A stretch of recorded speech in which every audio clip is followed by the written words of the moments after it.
The other 3 players will be in the first round of the brackets. After our 6 p.m. squad, we will still have 4 spots remaining, and that will be determined in the 2-game Desperado. If you don't make it off this squad and you would like to re-enter, you can bowl 6 p.m. I have a few spots left. Re-entry would be $175 if you would like to bowl the Desperado. 2-game shootout is $100. The top 4 from the Desperado will make tomorrow's finals. Tomorrow's brackets, every round will be 3 games total pinfall. And your guys' formats for lane movements, the left lane will move 1 pair left, the right lane will move 1 pair to the right. I know the entry form says 2-lane courtesy, but I please just ask for 1 lane, just be courteous. If you would like 2-lane, that is fine, just don't get upset if somebody does walk up, because I prefer 1 lane, as well as a lot of the bowlers that continuously bowl my turns prefer 1 lane. If you guys make finals tomorrow, you are more than welcome to wear shorts. It is hot, I don't care. Just look presentable. Please just don't show up looking like a bum. That's my main ask. Also, if you guys see Mike walking around, make sure you guys thank Mike for welcoming us back for our 2nd year and hopefully many years to come. It is an absolute privilege to be able to come to this center. And we appreciate Mike, his staff, and all of the community members for allowing us to take over their center for the weekend. With that being said, I please do ask that you guys respect all of the equipment, meaning do not hit, kick, or destroy anything. If you are upset, go outside, let out a big yell, come back in. It's 8 games. It's not that big of a deal. You got plenty of time, especially in game 1. All right, guys, if you have any friends, family that would like to watch, we do have all of the action being covered on Bullstream TV. The man, the myth, the legend, Emil Williams is covering all of everything, all of the action. So make sure you guys stop by and thank Emil for making the trip out here in the dead of the summer. We're gonna go ahead and get you guys started on 10 minutes of warm-up.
pro shop guy about that.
please hold up on your warm-up. We will be bringing score sheets down to you guys momentarily. On the top right corner of those score sheets, you will see a QR code.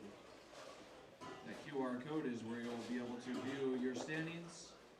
Once you click on the QR code, once you scan the QR code, it'll take you to the website, tournamentbowl.com. You'll click on standings, and then there is a filter. You can filter by 12:30 only, and that will give you guys your scores for your squad only. Once again, left lane will move one pair to the left, right lane will move one pair to the right, and we are using the entire center. If you would like any of the side action, now is the time. I will give you guys about 4th or 5th frame to sign up for that. Good luck. And please do make sure you guys, once again, keep the walkway clear of any bowling bags. Thank you.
Good afternoon, ladies and gentlemen, as we continue our live coverage of the CBE 10K Cactus Classic. Live from Lakeview Lanes in Sun City, Arizona. Emil Williams Jr. here with you.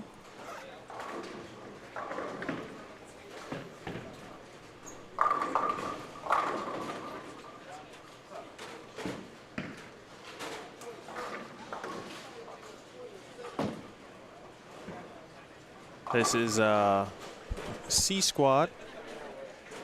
It's the second squad of today, but overall it's now the third squad of the tournament.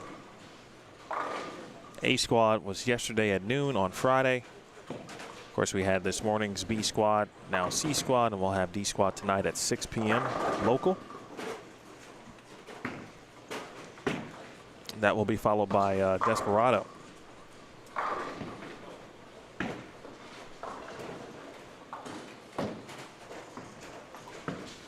Derek Acuff, Eddie Wilcox, the 4th. D-Ron Booker here on 5 and 6.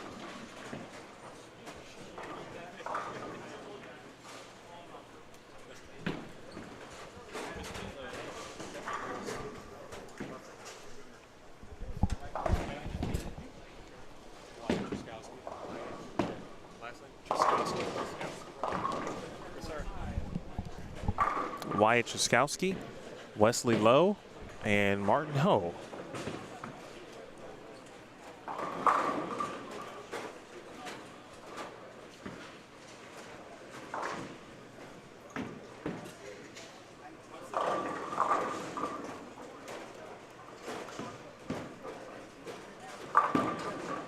We'll get you the standings update, or at least a link to it. I'll pin that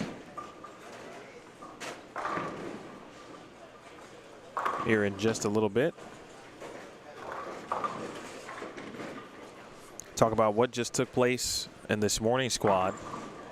But a quick shout out to Michael Fitzgerald.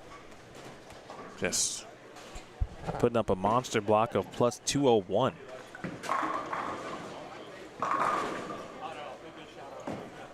And right now he would be the #1 overall seed.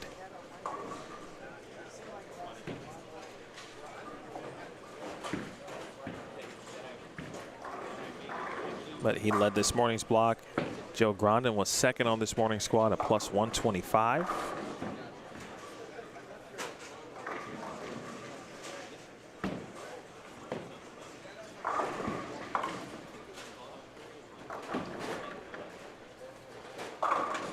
How's everyone doing out there? I see the view count starting to pick up. Wesley Lowe, he bowled yesterday, but he has re-entered. We had a couple of, at least that I know or that I can tell for sure, re-entries already. I think we might have a couple more tonight as part of D squad. And then we'll see who wants to have a 100-meter dash, the sprint, 2-game sprint during the Desperado tonight.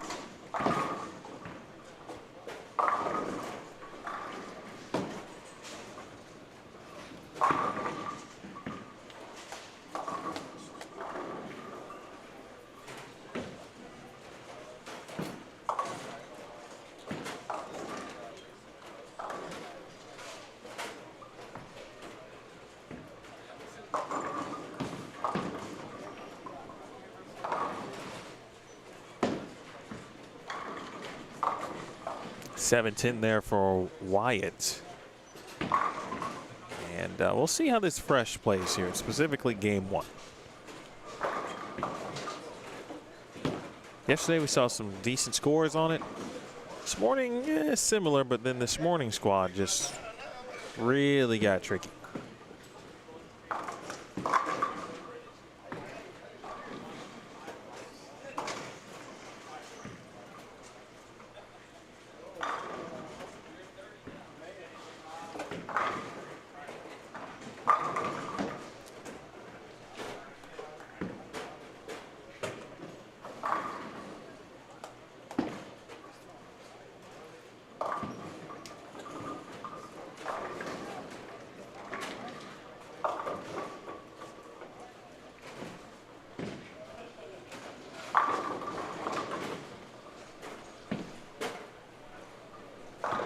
Good shot there for D. Ron Booker.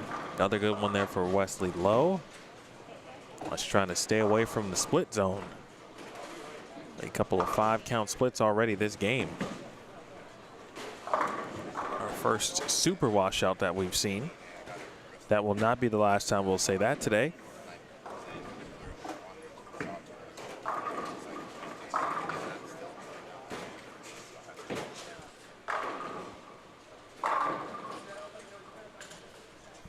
Using 1 through 24, we've reached that point that every lane is now in use.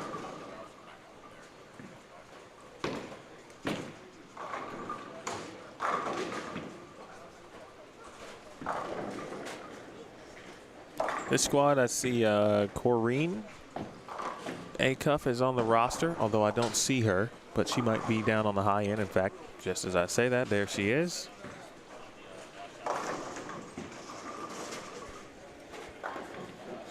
So Corrine and Derek, Josh Anthony, Troy Blickenstaff, D. Ron Booker, Marlon Brown. Rana Cote has re-entered. She bowled this morning. Kyle Duster, Joseph Gage, Ryan Ghost, Sean Grant, Eric Hatchett, David Haynes. Haynes Bowling Supply, former Team USA member Martin Ho. As we can see, Ryan Howard, Matt Jones.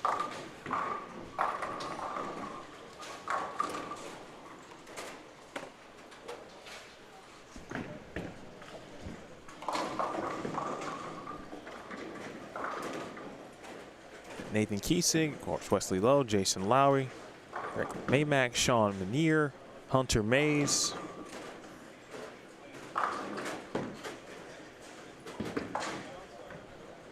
Kyle Michalowski, Russ Olviat, who was the runner-up last year at the inaugural event. Cesar Padilla Jr. has re-entered. Chris Sanders, Johnny Smith, Dylan Taylor is bowling, and Wyatt Truskowski, along with Kevin Valmonte and Eddie Wilcox. Wow, Bob Wiley, Ari Wilson, David Wilson, and Brett Wolf.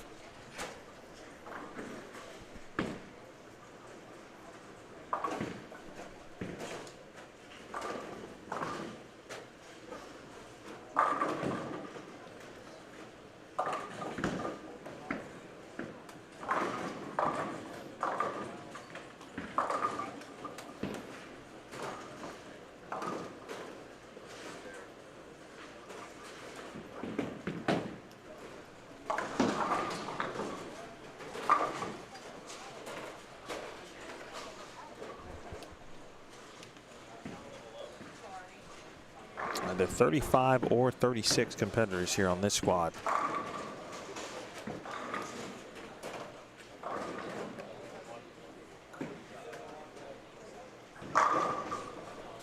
All right, ball change already. Acuff making a move to reactive. Hello, Mary. Scooby, yep, that is D-Ron.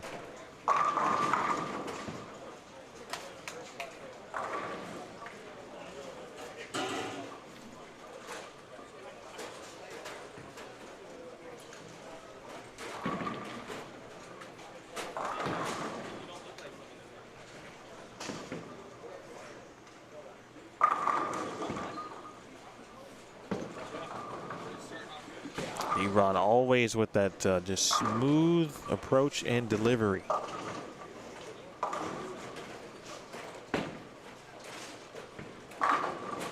That's a good shot there for Wilcox. A very interesting story. I talked to him a little bit prior to the start of the broadcast, and got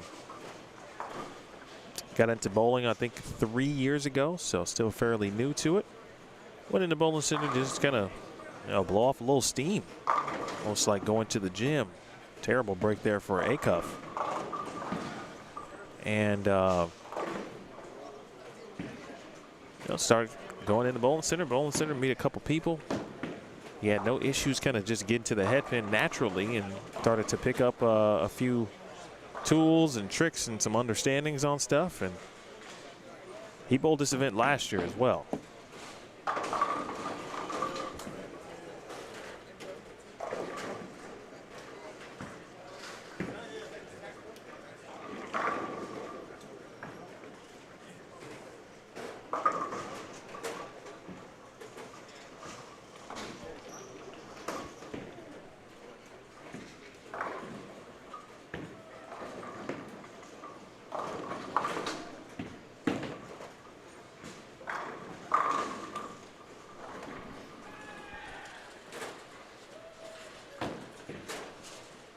Some faint cheers way down on the high end.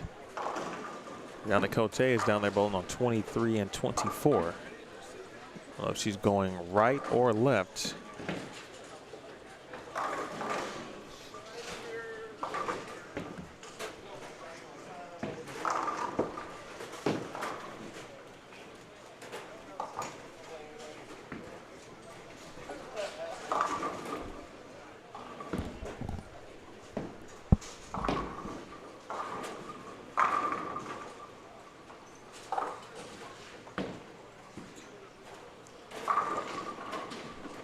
Shot there from Eddie.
All right, as we approach the end of game number 1,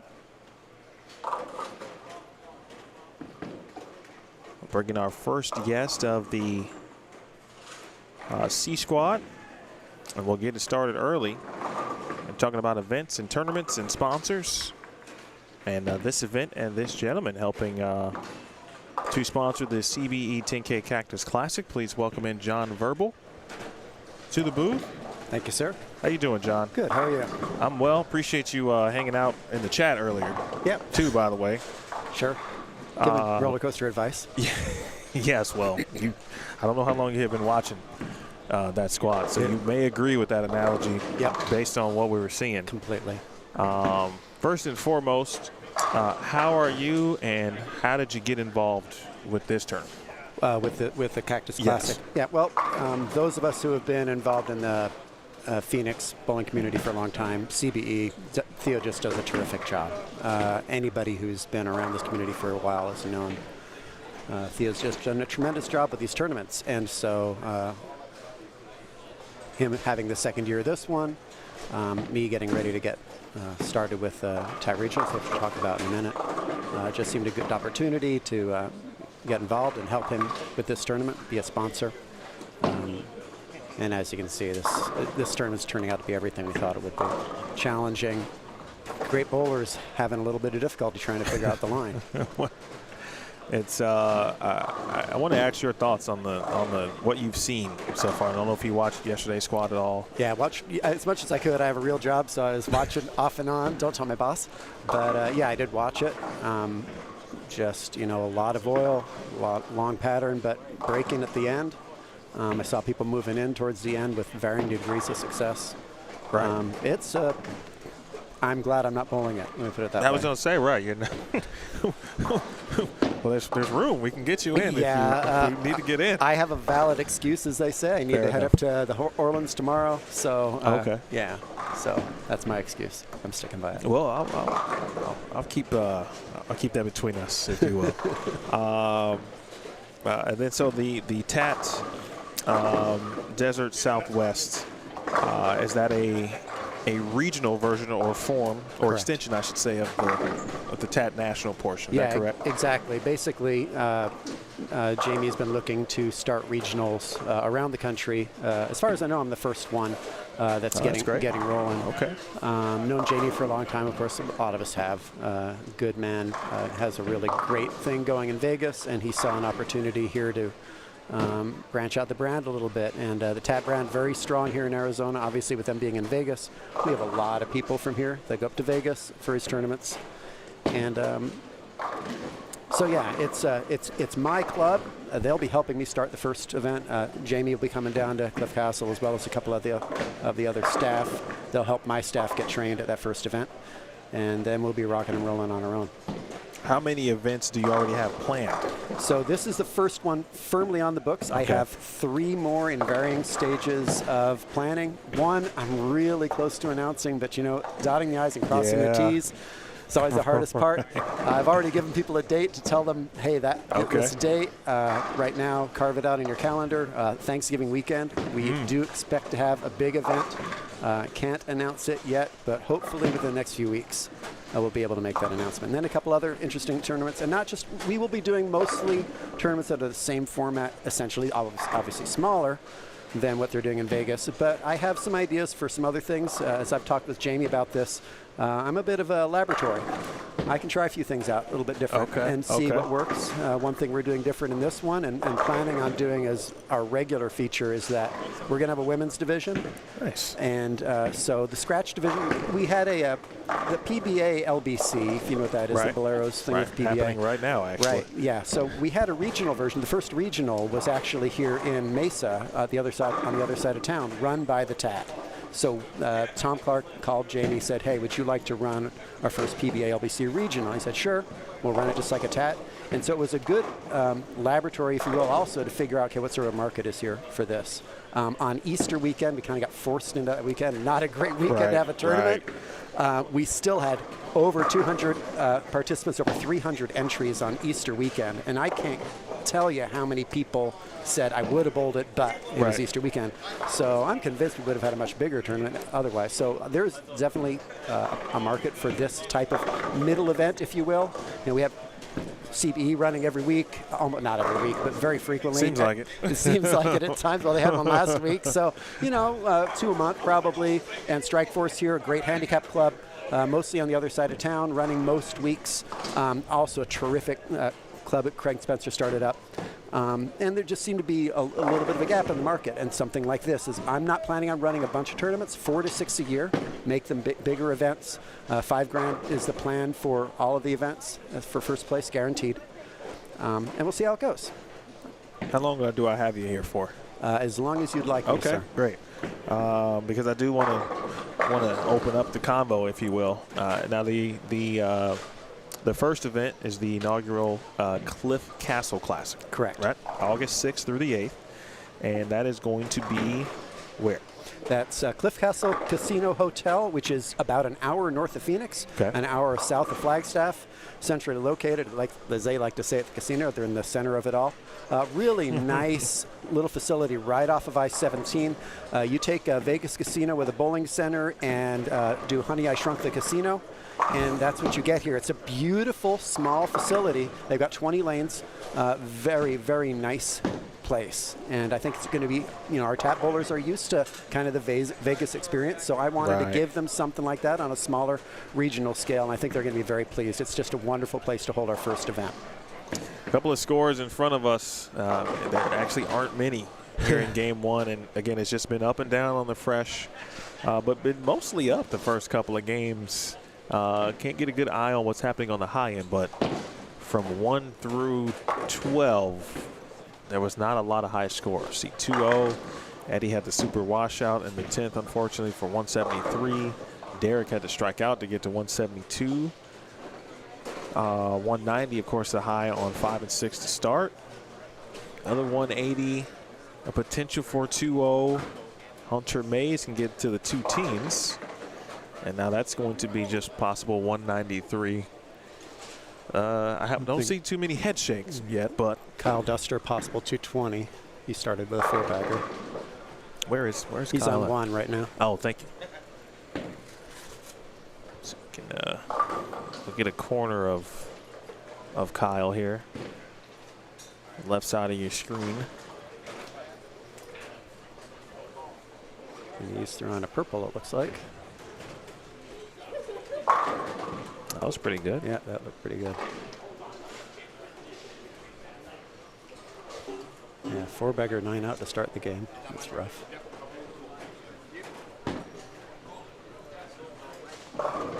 Now, John, you sound like someone who's got a bowling history and background. Yeah, I like to tell people I inherited my bowling expertise from my famous niece, Katie, who oh, how about that? Yeah, so you know, okay, that's why you know how to pronounce my last name. Correct.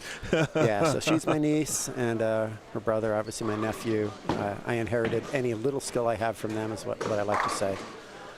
So yeah, our families grew up bowling. I've never been terrific. I've been okay. The past couple of years, I've been basically since COVID. I don't really like to talk about how I've been bowling. So, but yeah, I bowled the scratch league here. There's a league that's been here on Thursday nights, bowled it the past couple of years with Dylan actually, and really, really good, solid scratch. Is this the sport league? No, that's actually a house shot. Okay. Yeah. Okay.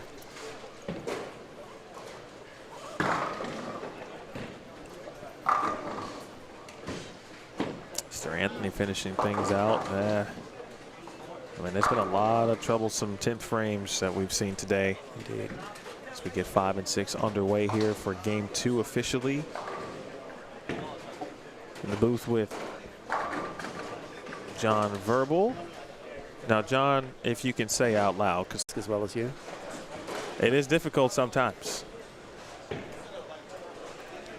So yeah, approaching retirement, and I love the game, and saw an opportunity. And everybody's told me, John, you should do more with your skills. I've been secretary or president or vice president of the league since I was a kid, often running multiple leagues, and I definitely have an organizer's mentality, and so had Jamie's ear over the past few years on ideas on things he can do to improve the tournament, and I found him very open to listening to suggestions. He and I developed a really good rapport.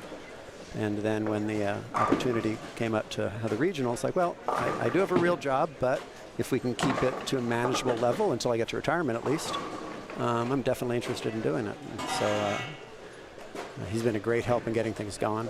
Lots of, as you can imagine, for the first tournament especially, lots of foundation building to do.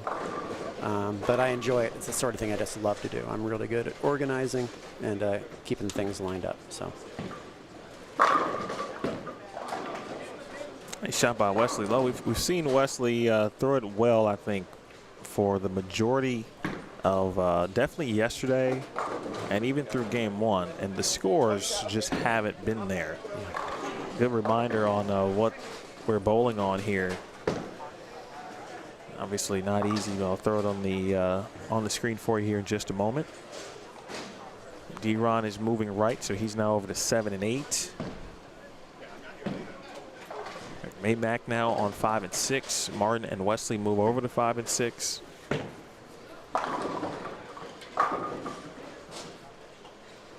If this is your first time joining us, leaving or missing the head pin right or left is not uncommon.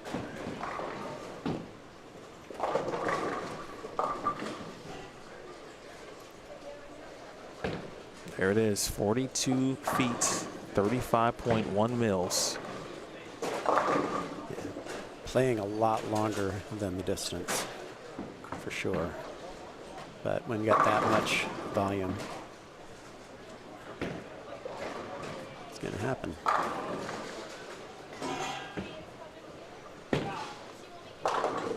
It has been interesting, though, to see how nobody has really said there is a way to attack this pattern. There's not been anybody who said, I found it, at all. Or if they found it for a brief period and then it was gone. I mean, obviously, Michael Fitzgerald was he went plus 201. Yeah. And he's been, I won't call it an outlier because Joe Grondin got lined up pretty well late in the block. Jacob Buttroff yesterday led A squad, but plus 201 after watching now 2 full squads is a lot. Like it's a lot in general, but it feels like plus 400. Yeah, on this, absolutely.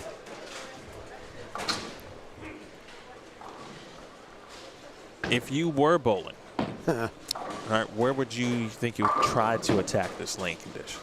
I would be a lot of surface outside with a solid ASIM, probably. Left or right-handed? I'm right-handed. Okay. Yeah, and I mean, I was watching Dylan down there. Dylan and I are good friends, and of course he throws a lot better than I do. But he shimmied in a little bit. At least it'll be interesting to see when he comes down to see where he is. But he was playing around 12 with a whole lot of surface, and he's a very direct player anyway. But he had a nice read from what I saw. No idea what he threw the first game. But that's kind of where I thought I'd be. I don't, I can't be way outside. I'd probably, because if I miss right, it's all over. So. But yeah, it's fun to see really good bowlers try to figure things out and be not as lost as I would be, but certainly having difficulty figuring it out. Good shot there by D-Ron. He's actually moved right, it looks like, based on where he was to start on 5 and 6.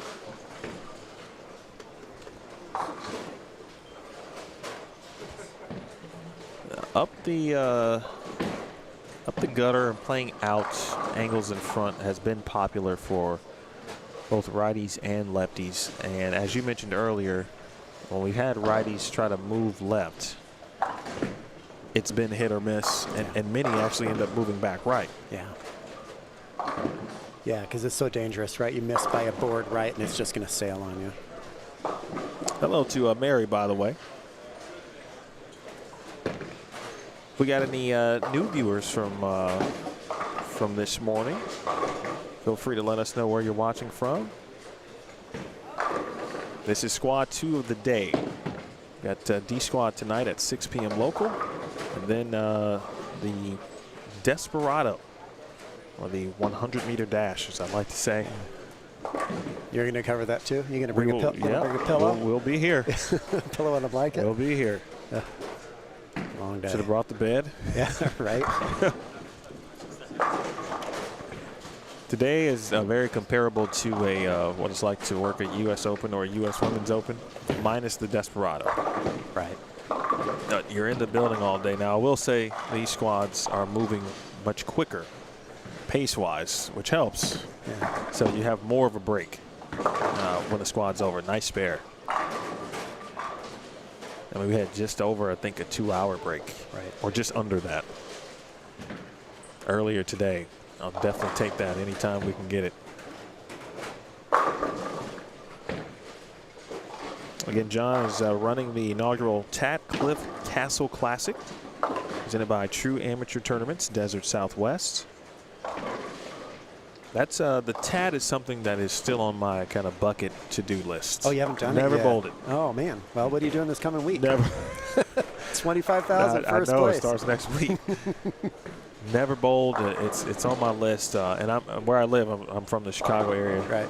And there's always a couple of groups that go both February and July. Yeah. I'm assuming you bowled it at some point in your lifetime. I'm sorry, say that I'm again? assuming that you bowled it at some point. Oh, yeah. I mean, I and as a regional director, I can still bowl the national events. Nice. So, yeah, and I'll be Okay. bowling. I'll be bowling it this week. Yeah, I've been bowling it for 5 years. Maybe. Okay. Yeah.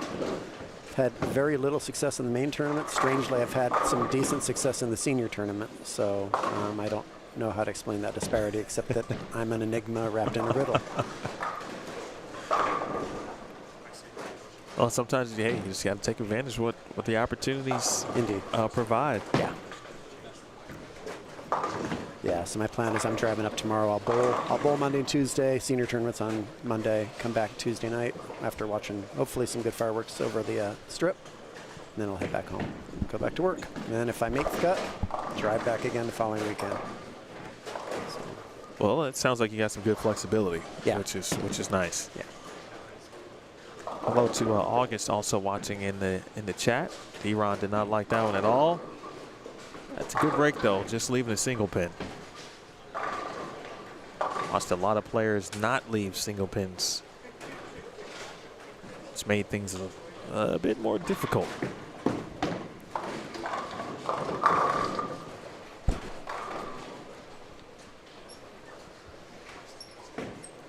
Again, 5,000 for the event that John has been talking about. 5,000 first place guaranteed. Yeah, bonus prizes. And I've seen Tat Flyers in the past, and there's always some additional items that you can win, just not prize money. Right. But you got plenty of bonus opportunities and prizes as well. Absolutely. Yeah, if you, first of all, if you bowl on Friday night, because, people, might want to wait till the weekend, it's a $99 entry instead of $109. We will be having out some extra prizes for those earlier squads, especially. There's an amazing wildlife park up there called Out of Africa. It's unlike any zoo you've ever been to. Get really up close with the animals. Well, they've given us a couple of free entries to give away, and I'm encouraging people to go up there and make a nice weekend of it. It's a perfect time of year to be up there. The leaves are changing, just short of the high country, so the weather's not too cold yet in October. You're very close to Sedona. It's a beautiful part of the state. There's just a lot to do.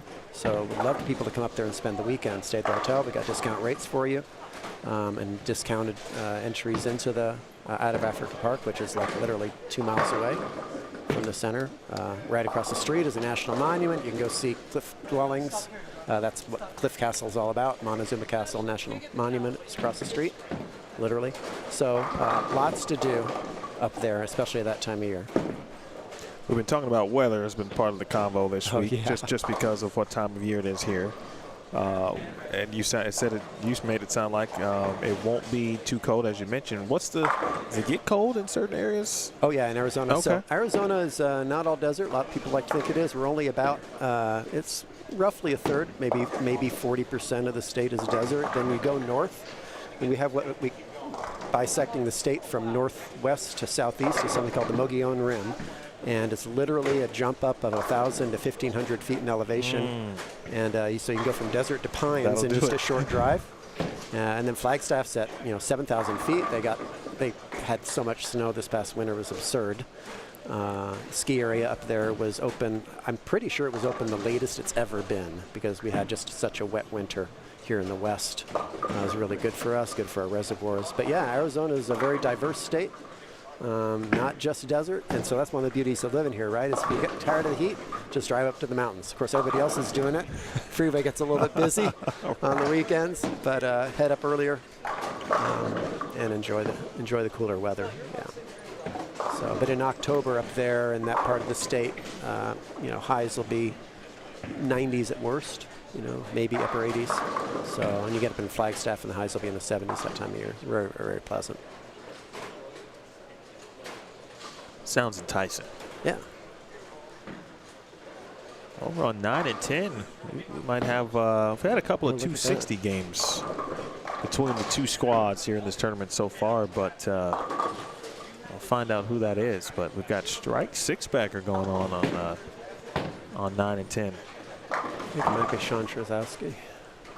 Looks like it.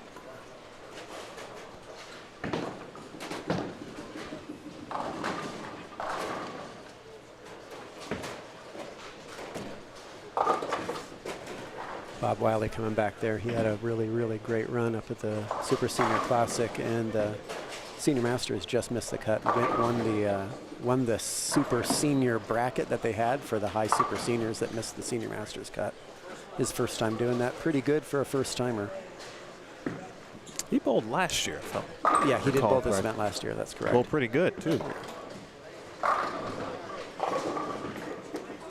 Yeah, so this is Sean Trzowski up on lane 10 with the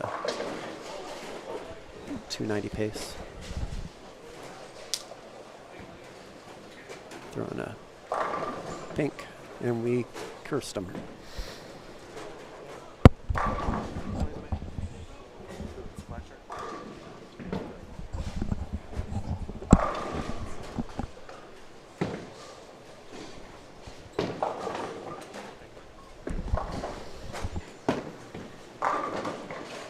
Eric Hatchett has been on 7 and 8. Either he bowled this event last year or he bowled the New Mexico Open, or both. But I've seen him before. But he's doing what a lot of players have been doing early, and that was going right to left playing out. He's doing it with urethane. 4-pin here for Kozowski. Uh-oh. And trouble, as you just saw. Looks like we've got our first score update. Throw that out there if I didn't get that out to you earlier. Now that we have scores, let's get the right link for you. Now, when you do visit this the Tournament Bowl website and you get to the CBE Cactus Classic portion, there is a couple of items as a drop down you'll see, and you can then filter basically either you want the overall standings through a couple of squads, or if you'd like to see the just this squad, you can filter through all of those.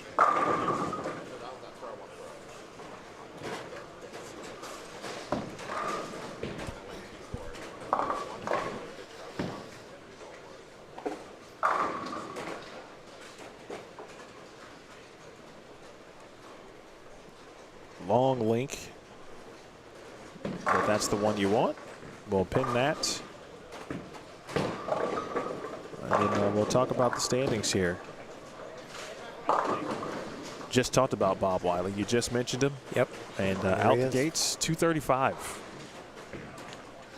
Looks like he's struggling this game, though. He's got best case 173 this game. So that's what this pattern will do to you, right? Go back to even just with one game. Although, interesting, we might have to go back and do the numbers and look at them, but we got at least 10 players, no, 11 players even or plus after one.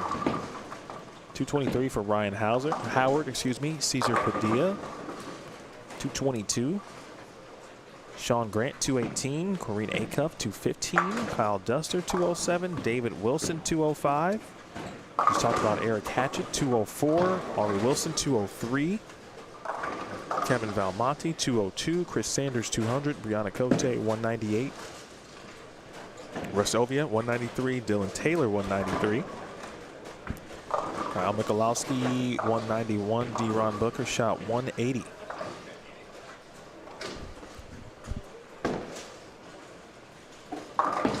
So overall, not a bad start actually to this squad. When you look at the numbers on 9 and 10, and it's not just Wyatt.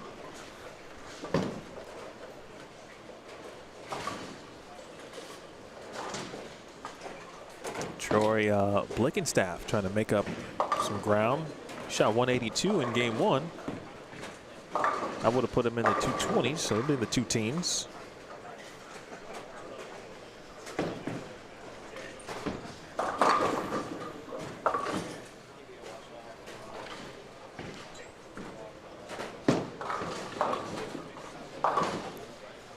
Yeah, Wesley hurt himself there. He had a possible 220 and then 270. Pick this up, still be even for this game.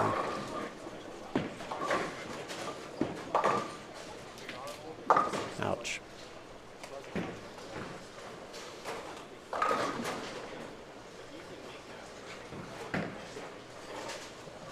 Wesley opens to the 10th for 188 next door. Let's Eric Hatchett here real quick. Oh, wow. Wow. Riding the half board. Oh. Wowzers. Now, if he can do that for a full 8-game block, hats off to him. he deserves to be in the match play. Absolutely. There's Bob. If I recall correctly, when I saw Bob last year bowling this event, I feel like he had just moved to this area. That's correct. Okay. Yep. Moved here from Colorado? Does that sound right? Wow. I was going to say Michigan, but that's not right. I think it's New York, upstate New York. Oh, that sounds, yeah, I think you are correct. It's a shame. I sat there chatting with his wife at the Super Senior Classic, and you'd think I'd be able to remember, but I have an infamously bad memory. Yeah, Rochester, New York. We were just there for the U.S. Women's Open. Of course, the reigning champion of that event is bowling. Yep, she's in the squad. That's got a push.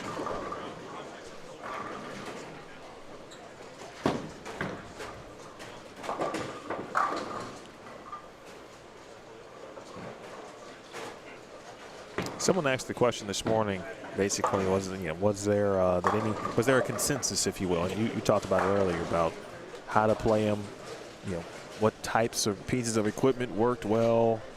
And I'm not quite sure there's really a definitive answer, because every squad, you're starting to see a few different things. Nothing outlandish, if you will, right? But plenty of players doing what Eric is attempting to do. Maybe not as right as Eric, because he's like one-ish, like really one, sometimes to the half. Right. But 2, 3, 4 has been popular places to play. We had some players kind of playing the track this morning a little bit. Eventually, some folks will definitely be moving left, particularly the righties for sure.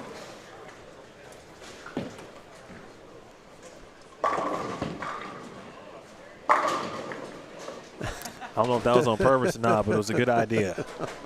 So I've seen a lot of 5s and 6s on fill shots. Yep. It'll take 207. Very nice 236, though. Shout out to Wyatt Trzowski. Big rebound game for him as well. Yeah, so gets him to +8. Bob drops to +5. John, I'm gonna have you in for at least one more if you're okay with that. I'm perfectly fine with that, sir. I'm on the Eric Hatchett watch now. Like, I want to see if we can continue this this run on the gutter here. Yeah. Yeah, so he's moving in front of us, right? Yeah. 5 and 6. Yeah, this will be fun to watch. If you are just joining us, my name is Emil Williams Jr. You're watching C Squad, second squad of the day, excuse me, but the third squad overall so far here in the second annual CBE 10K Cactus Classic. Lakeview Lanes is the venue. The city is Sun City, Arizona, just outside of Phoenix. Metro Phoenix area. I know it's a very popular place from a bowling perspective. The many numerous bowling clubs that we talked about earlier, of course, one of them being Complete Bowling Events, putting on a lot of opportunities, a lot of events to compete in.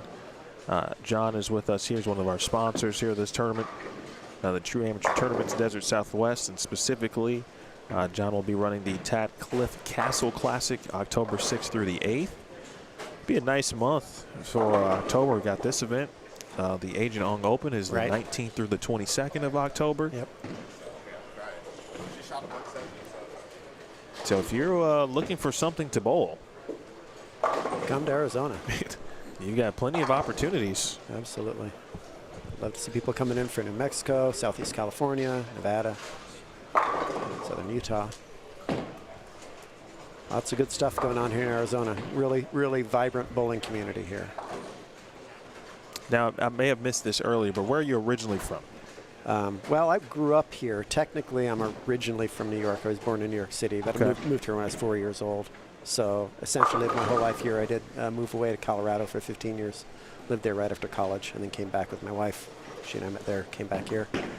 Because as much as we like to complain about the heat this time of year, most of the year it's well worth it to be here. And I don't miss the snow at all. It's nice to visit, but I don't want to live there. So I have young kids, so we don't plan on leaving the Chicago area anytime soon, unless some opportunity really presents itself. But the older I get, the less I'm enamored by snow. Yeah. Yeah. I love Colorado. It's really just a beautiful state, great communities up there. Skiing obviously is amazing. But if you need to ski, there's skiing here. Not great in Flagstaff, it's okay. There's actually a nice ski area in a place called Sunrise. That's very, very good snow. If you really need a good snow fix, you can get it even here in Arizona. So it's not like you can get everything you want. Yep. San Diego's 6 hours away if you need the beach. Rocky Point's even closer if you want to go to Mexico. So it's a good place to live. There's my guy Marlon Brown there. His first shot on 9 and 10. With the 1-2-4, there's Bob Wiley. Throwing an Axiom. Good ball that came out at the wrong time of year. That came out right in the middle of COVID. That came out right in the middle of COVID. Oh, yeah, that's a good point. Great, yeah.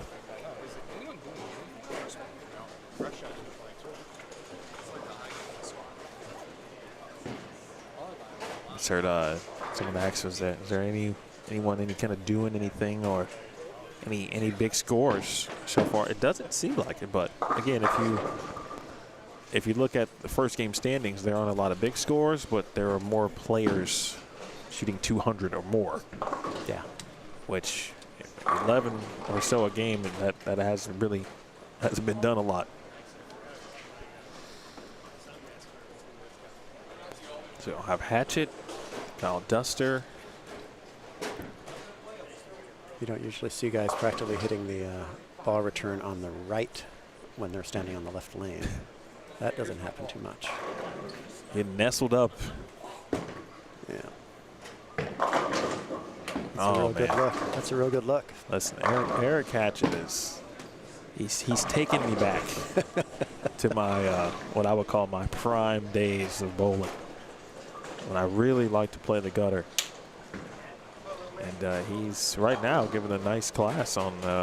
Again, there's a couple ways to do it. All depends on comfort level and in some ways ball type, release, etc. But and Kyle has been in urethane and he switched to reactive, which is an interesting switch. He's still playing outside. Nate Kiesig rounding out this trio on 5 and 6. It's early double there for Bob. Roland Franklin. Now, Roland, you're supposed to be at work, so don't be getting in trouble. But Roland said Joe is his pick, and I'm assuming he's talking about Joe Grondin. That young man, I don't know how familiar you are with him, but man. The Wichita State, speaking of the Verbal family knows a little bit about Wichita State. Yep. Yeah, for some reason that program's produced quite a few good bowlers. Can't imagine why that is, but no, it's a great program they have there. Ooh. How did you pick up the sport? What's your backstory? Parents bowling. So I bowled from as early as I can remember, 7, 8 years old, when my parents moved out here. Back in the day when, averaging 180 was really good back then, right?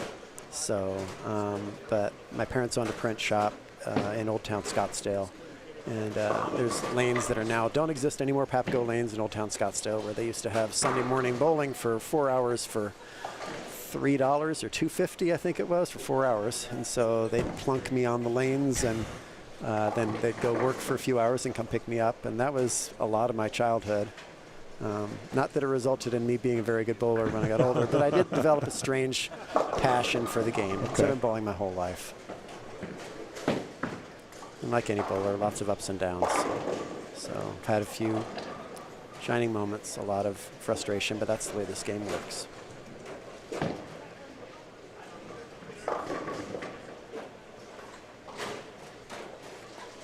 That's just amazing. Wow. And if he can do that, he's going to be tough to beat if he can keep doing that. There was I believe it was Kevin. Let me make sure I get his proper Valmonte, who was using urethane for I think at least the first 5 games or so, and he got to a point. He shot 190 on 7 and 8. He had just shot 2-0 with an unfortunate open in the 10th. In game, whatever it was, 5, on 5 and 6.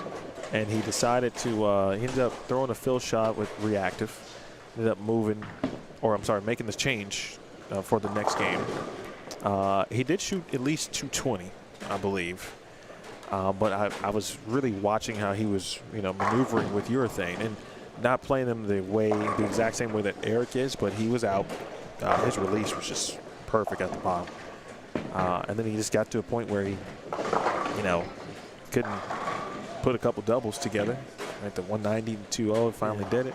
And he ended up missing a number by a handful. And it was just like, man, it was really his story. Watching Jack Sullivan bowl earlier was also made that roller coaster ride a bit more frequent. There's Kevin actually on 3 and 4, in fact. Because Jack went 180, 220, 250, 230, 160, 170, 160, then shot 230 to make sure he made it in game 8. One board. He got a little fast on that one. Just got a little fast, not good release. See, motion to himself. You saw his hand gesture upwards. He got that one, as you mentioned, fast and up on the lane.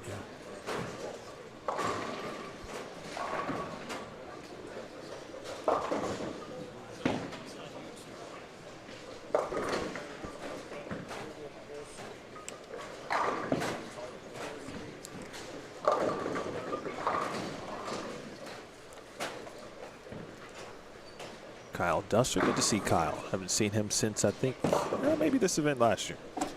He's bowled the New Mexico Open a couple times too.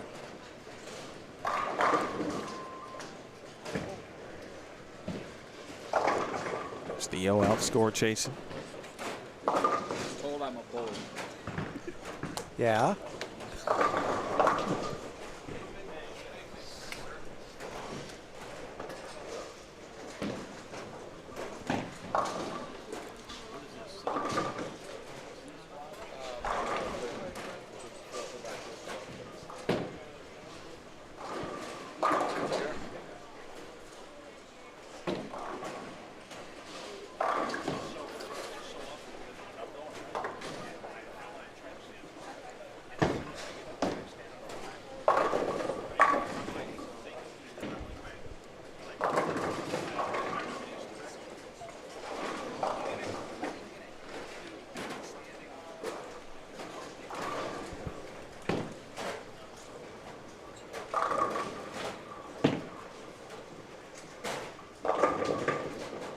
I'm gonna hit refresh. I know I just saw Theo inputting scores right now. So we'll have that score update in a minute. I'm very curious because I thought the scores were solid for game 2.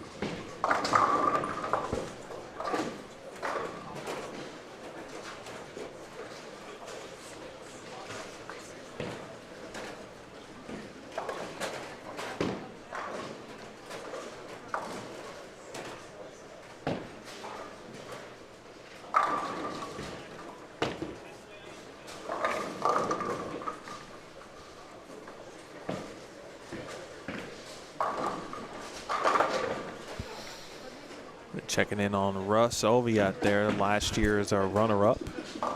Fortunately, well, we will have a new champion. It's unfortunate circumstances why that is, because the winner of the inaugural event, Darren Tang, unable to compete this week due to injury. Darren, boy, he lit it up in match play. It was kind of one match that he said that was questionable, but he was able to sneak past and kind of was off to the races after that.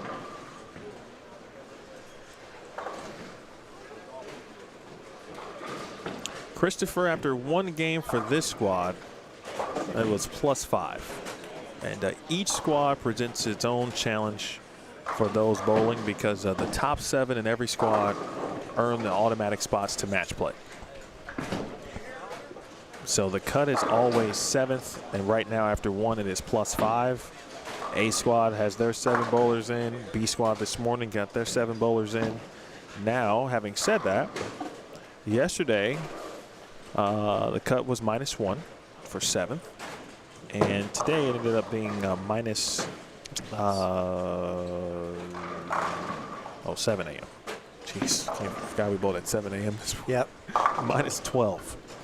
That was this morning's cut. And we had 2 bowlers tie at that -12. Right. We had a roll-off. We had 2 roll-offs, in fact. 2 9th and 10th frame roll-offs this morning.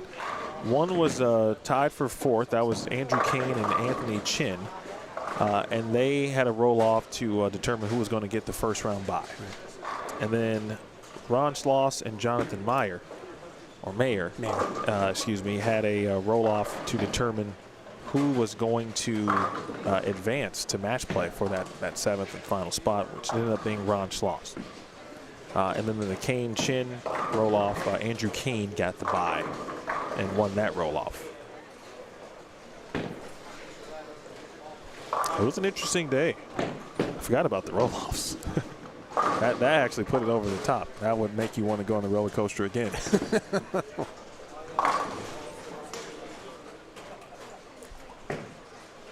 Kowalski unfortunately won in the channel there, and it's easy, or Blickenstaff, excuse me.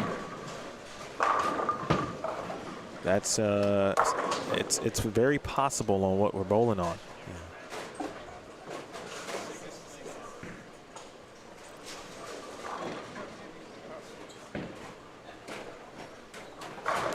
Troy should be in good shape though after 2 games. Wow, That was a nice shot. I haven't seen anyone really be able to get their ball to shape in that manner. Very forward with it, not coming around it at all.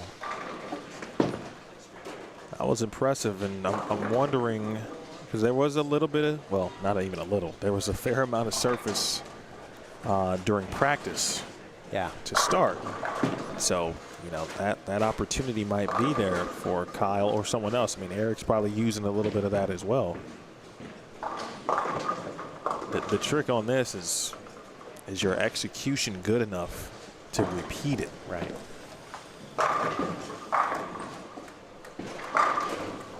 Great spare. Nice job, Troy.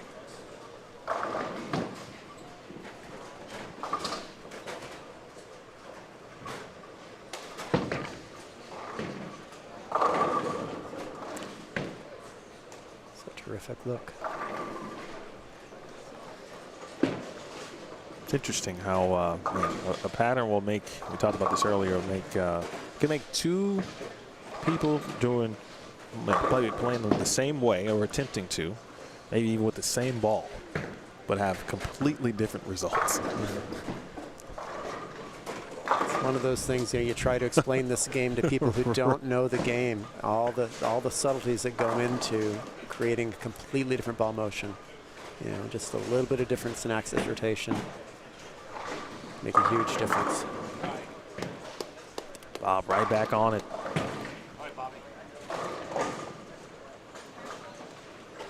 He's fun to watch. I remember watching him last year and saying, okay, Bob, like, gets into it a little bit, not afraid to be a little animated.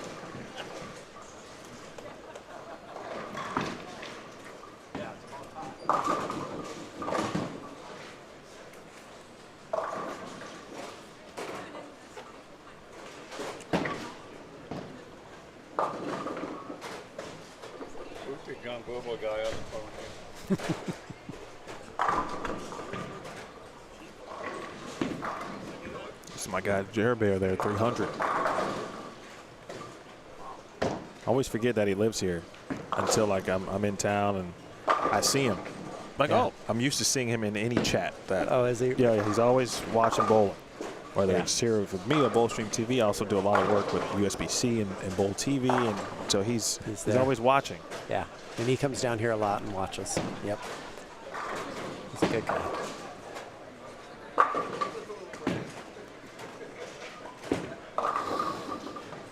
Well, he pulled that. He came across the four-board, and he still had enough shim to keep from going right on the nose. Definitely got something to work with there.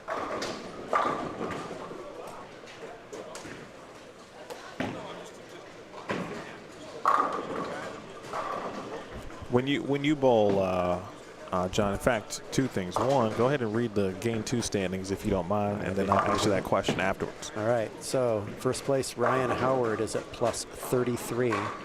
Russ Oviatt, plus 15. Cesar Badia, plus 13. Eric Hatchett's at plus 11. Sean Trzowski, or Wyatt, depending on what he wants to be called on any given day, plus 8. Bob Wiley. Okay, because I was getting confused because you were saying Sean, and I'm like, wait, tell me his name was Wyatt. I still don't understand, but he goes by both. Okay. So I've never asked him, but he goes by both. Chris Sanders at plus 2 is our cut. And then Troy Blickenstaff just under the cut at minus 6. Dylan Taylor minus 10. Sean Grant minus 13. Ari Wilson minus 18, tied with Hunter Mays. Marlon Brown, Kevin Valmonte, and Brianna Cote all tied at minus 19. So there's some people bunched up right under the cut line. Kyle Duster at minus 24. Josh Anthony minus 26. Corey Nacuff minus 30. So quite a few people have an opportunity to make a run here. There's really, there's only a few people that are really struggling. Everybody else is, they're hanging around. It's only 2 games, plenty of time to get a run going. Bree, who bowled this morning, this morning, along with she was on that squad. Kevin, who I was talking about, was on that squad. Matt Jones is bowling again. He was on the squad this morning. A couple of re-entries.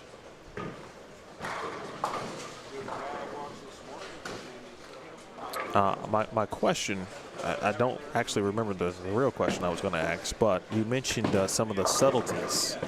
I feel like that's something in our game that's very difficult to master, and that's why the best are truly the best in our sport, and in any sport for that matter. But, how did you kind of start to learn or pick up, like, the various tricks? Like if you need to change axis rotation or those kinds of things that can make a big difference when it feels like, maybe you don't have a look, but you can go to your tool bag, if you will, and all of a sudden you've got something you didn't have before. I wish I was good enough to say that I could practice what I know in my head.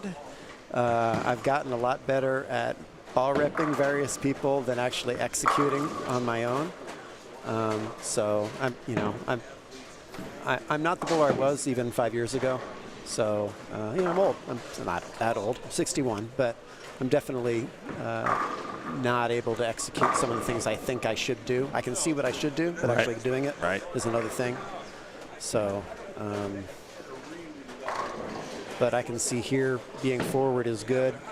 Just to to eliminate some of the squirreliness you can get on the back end, try to get the ball to straighten up sooner. Wow.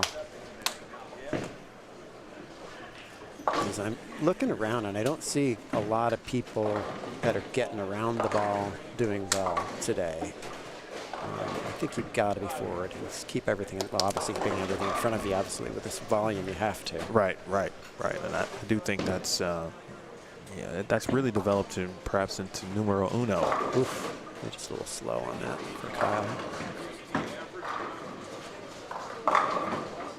Nice break.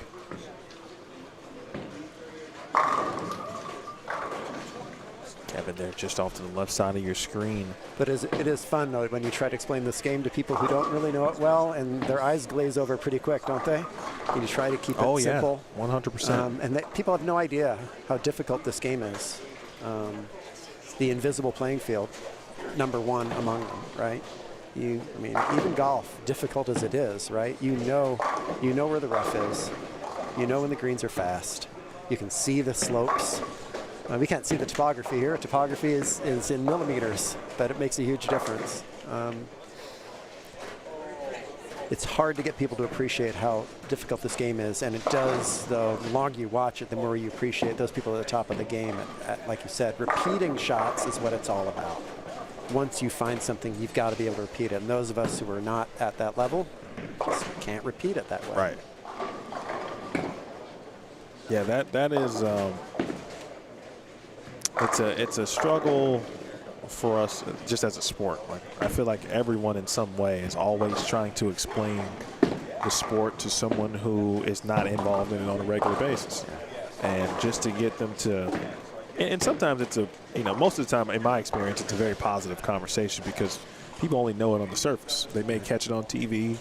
Of course, they've gone bowling in the past, and we'll have some stories, and then you break it down into how many bowling balls one may have, or they kind of do different things, and you gotta be prepared, like have that toolkit ready, and have varying different things that to prepare you hopefully for what that day's challenge is, and that's not even scratching the surface. Right. Because then you take the same ball and you drill it different ways. You change the surface on it, or it's got a little lane shine on it, or it hasn't been de-oiled in a while. Or it's got a gouge in the wrong place. So yeah, there's so much. But I use golf a lot because I think people connect with golf. The fact that you got different clubs, right? And different bowling balls are like different clubs. But the problem is that you don't expect your club to change its behavior over time on its own, as the bowling ball does.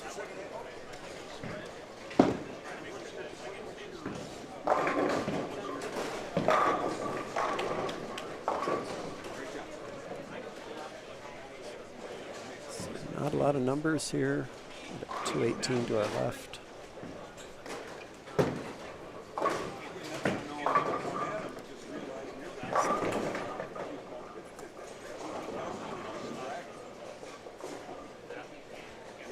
Derek's got a possible 223. Dylan's got a possible 228.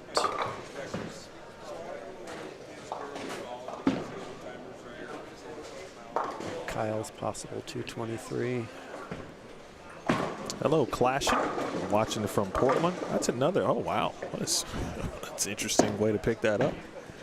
Watching from Portland. It's another city I gotta get on my bucket list.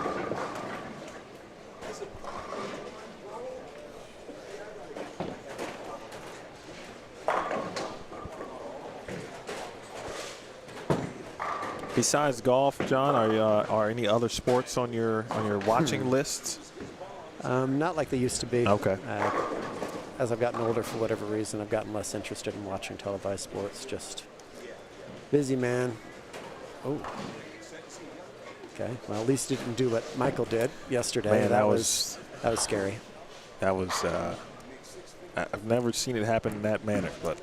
I was tempted to consult the rule book, honestly, because although I agree with everybody that he did not release the ball, therefore not a foul, what I was questioning, though, was that after he sat there for a while, then he actually removed the ball from his hand and put it in the gutter, and Okay, that's not really a delivery. I'm pretty sure that's still okay. Right. But I did want to go to the rule book to see if it just Right. said something like left the hand. Right. But I'm pretty sure it says didn't deliver the ball. Delivery, And clearly yes. that's not delivering the ball. So, but that was. It was a good opportunity, and we had Steph Sell, who was someone newer to the game still in the chat watching at the time. And Yeah. she actually had some questions about it. And it was a good opportunity to get into some of the bowling rules and oddities and whatnot. But he did tell me to tell everyone at the time that he was, Michael I'm speaking of, was good.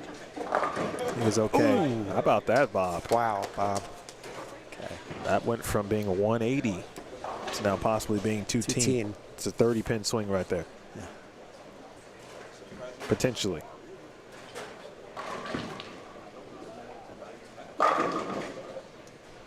No one's been able to do what Kyle has done. Again, when you consistently do it, that's the key. And I'm speaking of, obviously we're watching Kyle and Eric, and they're playing the lanes, again, we just talked about, in a similar area. Both of them are doing two completely different things with Different completely different balls. Yeah, one's a two-hander. But there is something to be said for, there's an area in theory, although, again, with this pattern, maybe the theories are out the window, but in theory, there is a right part of the lane to be playing. And no matter what you throw or how you throw it, you need to get to that right spot. You need to get to where the break point, the ball's at the right spot at the break point. And that was a nice finish there for Kyle. Down to 1-2, we have Derek finished with a 220. Dylan still got a 228 possible going into the 10th. Standard is like you stand, if you're a righty, you stand like 9, 10, 11. I'm over here in a big tournament trying to stand like 5, and my body doesn't like it. Well, I mean, it's looking great. Yeah. You're lofting this cap. It's different. It's going all right. It is going all right. It's -1 right there. Hey, listen, we'll take that. Folks, I just asked Eric if he normally plays the gutter in the fashion that he's playing it. And he said no. Normally he'd be, if you're right-handed, if you're trying to play the gutter, you'd be sliding 9, 10-ish. Right. And, he's 4 right of that. Yeah. He said his body doesn't quite like it. Yeah, that is funny when you're out of your comfort zone, right? And this is where you need to play, but your body's like, I am not comfortable here, and I'm going to fight you. It's, man, the mind and body in anything, but in our sport, the two got to match up, and many times they don't. Yep. And we all know when they don't. Yeah. And most of the time, it's our mind that is affecting the body. Yep. Yeah. As game 3 has come to an end, John, I'm gonna be honest with you, I'm enjoying this combo. So I'm gonna actually say one more time, if you're good with that. I'm good with that. If you are. Okay. Kevin Robertson, by the way, if you know Kevin, sounds like you do. Yep. He said, ask John if I should fire an entry fee. I laughed. Fire an entry fee? Yeah, that's what it says. Maybe he meant a different word. Yeah, I'm thinking there may have been an autocorrect issue there. I'm guessing perhaps maybe he's talking about either this event, maybe he should come bowl. Oh, Kevin, you should come bowl. Or obviously he should bowl the Tad Cliff Castle Classic. If Kevin doesn't, I'm going to unfriend him on Facebook. So, Kevin, you should come down. This is a great event. And frankly, you're a good enough bowler. You just need to get lined up. So, and you're getting a lot of intel here watching what's going on about how to play the lanes. So that's one advantage of watching this. Sure it hasn't hurt. No, I since the advent of live streaming, of course, and I feel like I came into the live streaming and bowling in its early indication, or early stages, I should say. My first industry job was at the Open Championships back when we first started live streaming from the tournament. And so me and Matt, looking at new or defending champs and, leaders and whatnot. And then it just, we kept going with it. So that was kind of my first advent in live streaming in the sport. And then just watching it obviously continue to grow and watching the sport continue to grow around it. You know, so this is now, it's no longer like a novelty, right? Right. It's expected. Like every tournament you go, you almost anticipate. You have to having a live stream. at least stream the finals, right? Correct. If nothing else. Yes. Like, because I'll be doing that for sure. Right. I probably couldn't afford what you're doing here, at least not initially, but you have to. It's okay. You I'm gonna call have you. to. Yeah. I'm gonna call you. If we grow, I'll definitely be talking to you. So, but yeah, I mean, people want to see it. Social media is everything, right? So.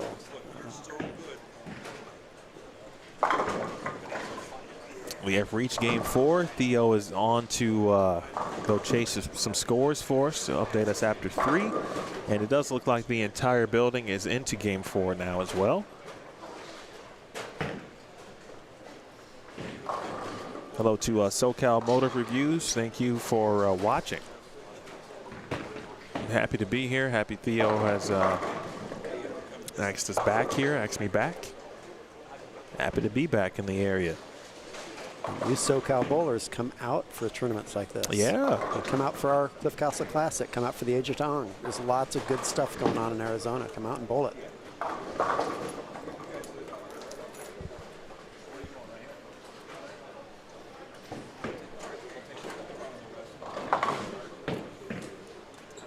Again, players who started left, they move left. Players who began right, move right.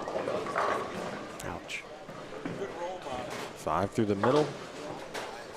Mr. Blickenstaff, Bob Wiley's now on 5 and 6. There's Kevin Valmonte, who I was talking about earlier, doing something similar to what Eric Hatchett was doing, but now he is. He's definitely moved in. He is. I'm not sure if he even started with urethane, and that might be one of those things. Obviously, you learn, right? He just bowled, and so he's got first-hand intel, if you will, based on how things went for him. But honestly, just a couple of frames away, he's in the cut. Like, he makes the top 7, I think, easy. And it's just 1 or 2 frames.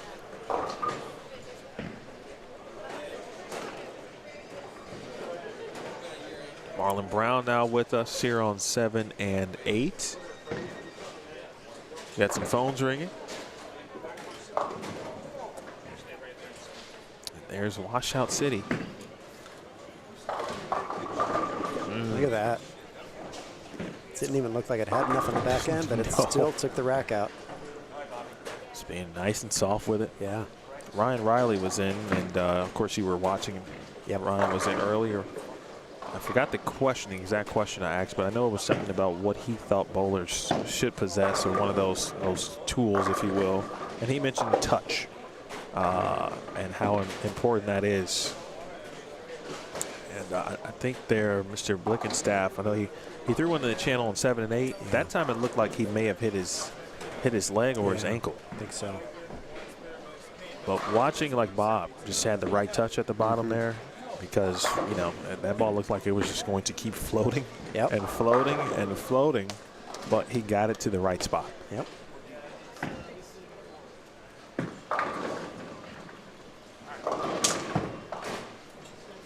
SoCal, I'm gonna have to check out your channel. I will be checking it out and hitting the sub button. If you haven't already, please hit the sub button for Bowlstream TV. Make sure you hit the thumbs up as well. We're on the 10K mission for 2023.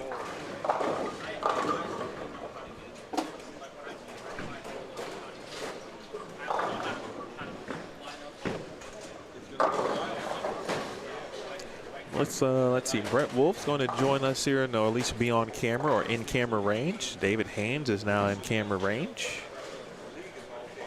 Russ Olviet, as we talked about earlier.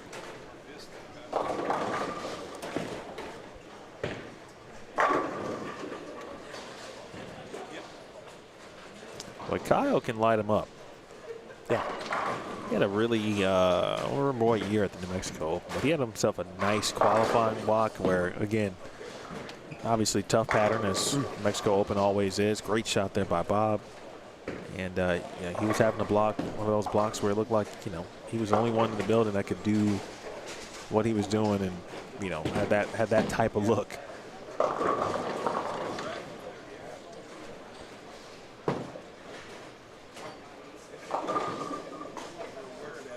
Guaranteed cash. You're right, SoCal. He had some relatives.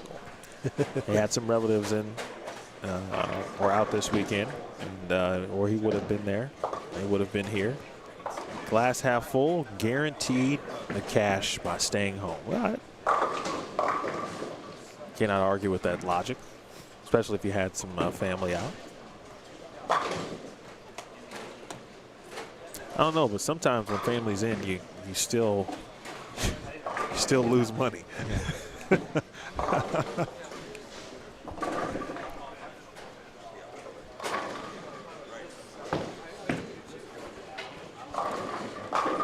Oh, he's got a good look.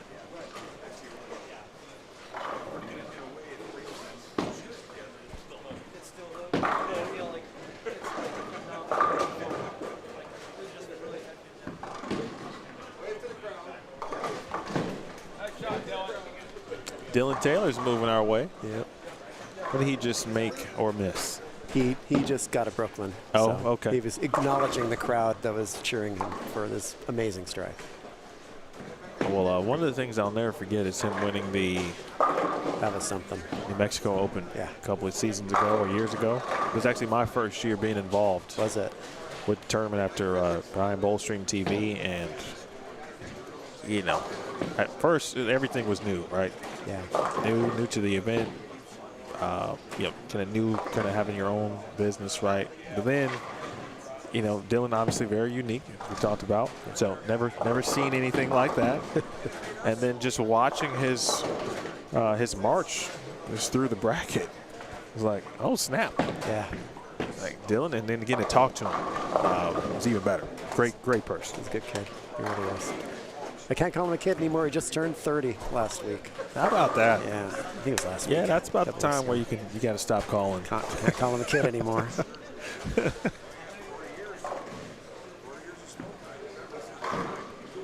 Yeah, we've been joking. I went and got some coaching from Mike Jasnow after Nationals this past year, and keep joking. Dylan needs to go get a lesson from Mike because he might just break Mike Jasnow. If it's possible for anybody to break him, it might be Dylan Taylor. That's great. Jasnow, one of the finer coaches, certainly, in our sport. Oh, almost, Troy.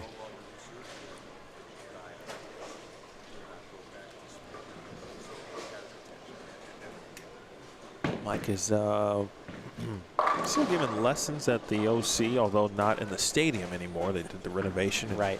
Took out lane 81, but he is, I believe, just down the way in Sparks at Coconut Bowl. Correct. I think he's wrapped up now, if I'm not mistaken, because he kind of doesn't do like the first month or the last month of the tournament. Tends to do it in the middle. It is July 1st today. Yep. Well, that happened quick. Yeah. Let's put in a plug for him, though. Well worth it if you're out there and he's got availability. See him. He's amazing. I may not be the greatest ad campaign for him in terms of my bowling, but he's helped me. Anybody that watches me will tell you he's helped me.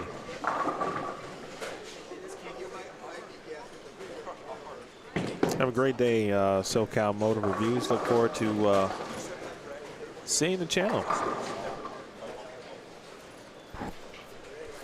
It's cool how ball review videos have kind of changed. Right. It's and the creativeness that digital creators now are putting onto what they do. No longer just we'll give you a couple shots. Yeah. Yeah, and choice shots, right? Now it's like, we'll show you everything I'm throwing. I'm going to show you the good and the bad. But yeah, there's a lot of content out there. Yes. Checking to see if they've updated the standings yet. Yeah, good point, Steve. Yep, it is there. My man, go ahead. All right. So, taking the top position now. Really low total numbers, though. Ryan Howard at plus 36. That's in the first position after 3 games. Bob Wiley plus 17. Russ Oviatt plus 8. Sean Wyatt Trzowski plus 6. Chris Sanders plus 1. And the minuses have crossed over onto above the line now. Eric Hatchett at -1 is above the cut line. Hunter Mays, number 7, is the number at -10. Dylan Taylor, as we just mentioned, to our left at minus 16 right now. Derek Acuff minus 19. Kevin Valmonte minus 22. Kyle Duster minus 24. Wow, they're really bunched together, aren't they? Sean Grant minus 25. Cesar Padilla minus 26. Corey Acuff minus 27. Wesley Lowe minus 31. Brianna Cote minus 40. I could keep going. There's literally like 1 or 2 pins separating almost every position down to minus 60.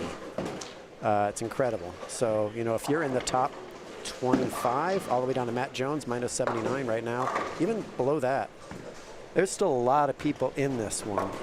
That's a ton. Because the number is dropped now in Game 3. Everybody was plus after Game 2. That's not the case anymore. And plus 36 at the top. So nobody is really mastering it in this squad yet. I'm just curious about some big names here. See where some people that we would expect to be doing well. David Haynes way down at minus 85. Brett Wolf's at minus 41. So where's Bree? Bree's at minus 40. Brianna Cote is at minus 40. And Corian's at minus 27. So some good bowlers wrestling with this pattern. What a shock. The more things change, the more they stay the same, squad after squad. Wrestling with alligators out of here. It is tough. Much more fun to watch this than experience it. Man. Yeah, the funny thing is tomorrow it'll be just a completely different atmosphere because we will obviously be into match play and the lanes will still matter, obviously.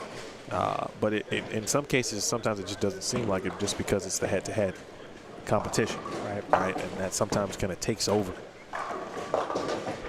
When does it start tomorrow? 8 a.m. 8 a.m. Yes. So 11 on the East Coast. Heard you having fun with the time zones yesterday. I'm a bit of a persnickety person about that. I have to deal with it every year because everybody I work with is in another time zone. So I always have to change my meeting times for everybody else. That's one disadvantage living in Arizona. We do love the fact you don't play with the clock, but if you deal with anybody outside the state, you're the one that has to start having 8 a.m. or 7 a.m. meetings at the wrong time of year. So. Nice spare by Marlon Brown. I believe that was the 4-5 he made.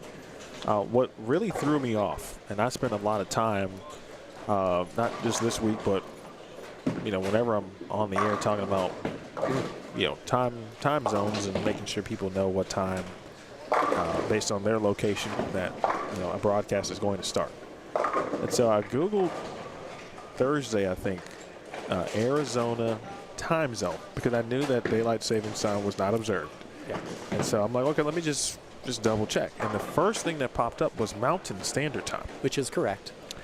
And so that just threw me off. Yeah, but it's Mountain Standard Time is the key. Right. We're always Mountain Standard, where the rest of the time zone goes to Mountain Daylight. Yeah. So I'm like, okay, well, the easy thing is to just think about it as Pacific. in Pacific. Yeah, which I hate doing because that means we're like California. So we don't want to be like California here, just saying. But yeah. So yeah, most of the year we're on standard time where, the country, it's like 8 months out of, maybe 9 months out of the year now. It seems like daylight savings has stretched so much. Most of the time we're lined up with California.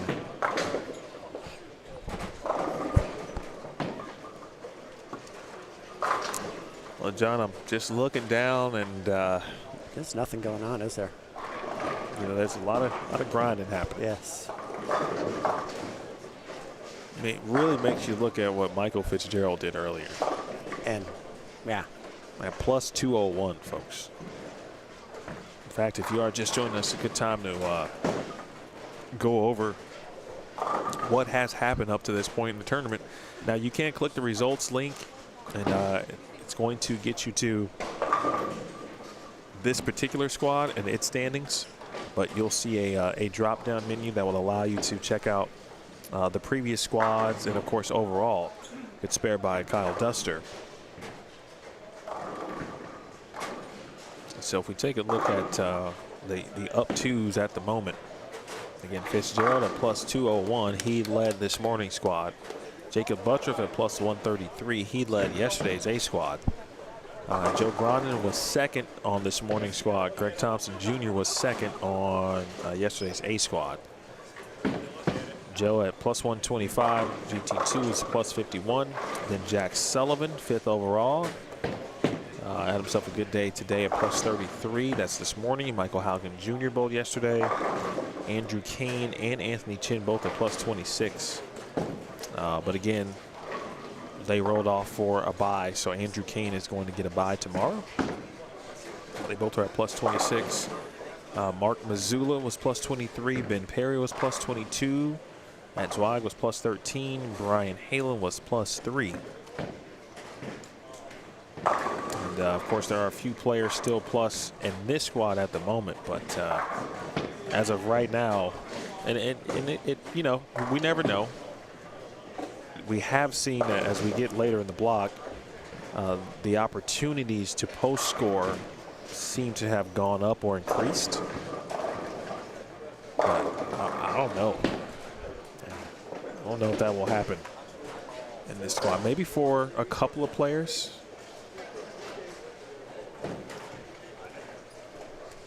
But none of that matters tomorrow. Everybody starts from scratch. Yep, we just got to get in the tournament, as we say. Yeah, maybe I'll stop here on the way to the Orleans now because I'm intrigued to see how it starts tomorrow. Nice spare there from Kevin. 3, 6, 7, 10.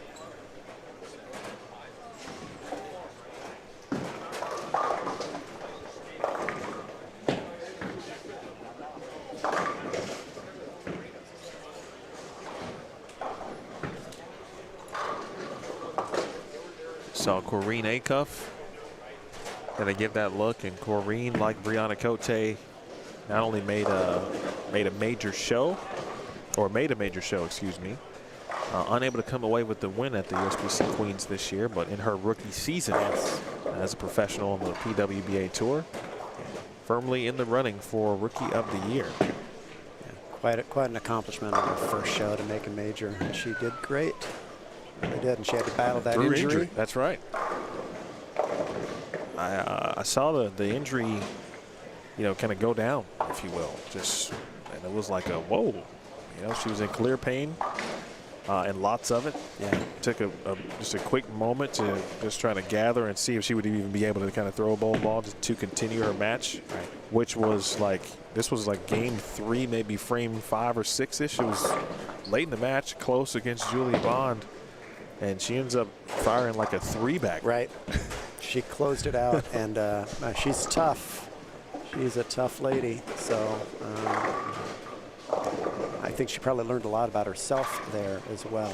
The tour definitely learned about her in that event. 100%.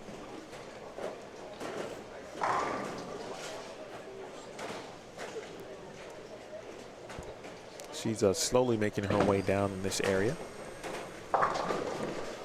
Heard a lot of lights go off today in this squad too. I just heard one. Yeah. It was 1 on 1 and 2, a foul. Yeah. Wow. Getting a little bit of everything here this afternoon. That is the one thing I think our game could change. There's really no advantage to stepping over the line. You know, you're going to slip and fall. Does it really matter if you cross the line? It's not an advantage. Oh, I never heard of it like that in that regard. I mean, makes sense on the surface. The ball is delivered, right? You know, in many cases, if you do go over, it's hurting you just from a balance, slipping, right, etc. Yes, as we saw yesterday. Right.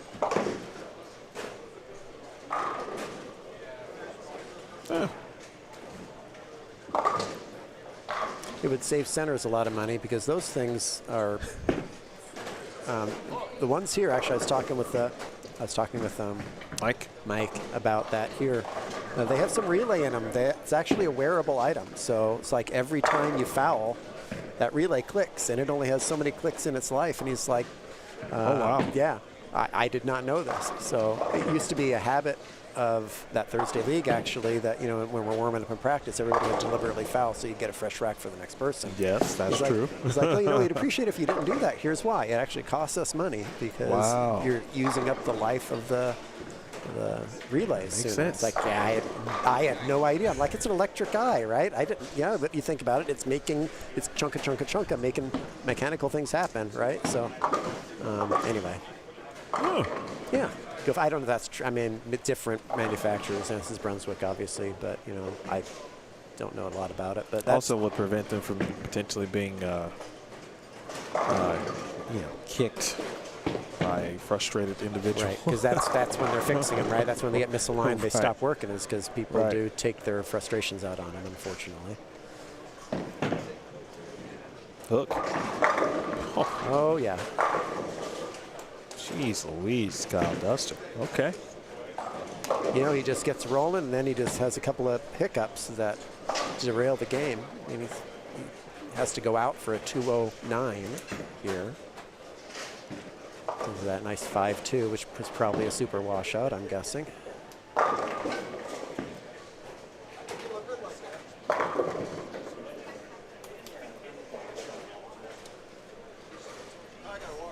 So, is anybody going to be plus here? Dylan's the only one that has a chance of being plus on 3 and 4. Nobody on 1 and 2. Nobody on 5 and 6 can be plus. Couple chances. Couple chances on 7 and 8, yeah. And, 9 and 10 as well. Got somebody's got a 210. Looks like David Haynes has a possible 210. So the cut's probably going to drop again. This is interesting phenomenon. Would you have anticipated the way, not only this squad, but kind of the way the last squad shook out? It just continued to kind of, yesterday or earlier was really a roller coaster, but it just continued to dip a little bit. Yeah. I only this compared to yesterday, which I watched a lot of. I did not watch a lot of this morning. So I caught a lot of commentary about it. Wasn't able to watch it very much. I was too busy trying to rescue my poor green pool from becoming a swamp. Okay. Yeah, that's where I was this morning. Haynes did finish out with 210. Dylan Taylor 202 out after splitting in the 10th.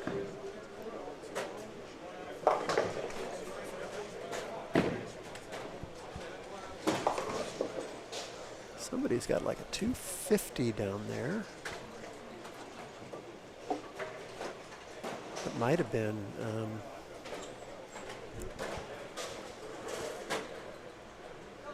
Might have been Brett. He's coming off of that pair. I see, so he's going the other way. Somebody who's going the opposite direction, because right lane's going right, and he's moving left. Looks So it like wasn't Sean him. or Wyatt.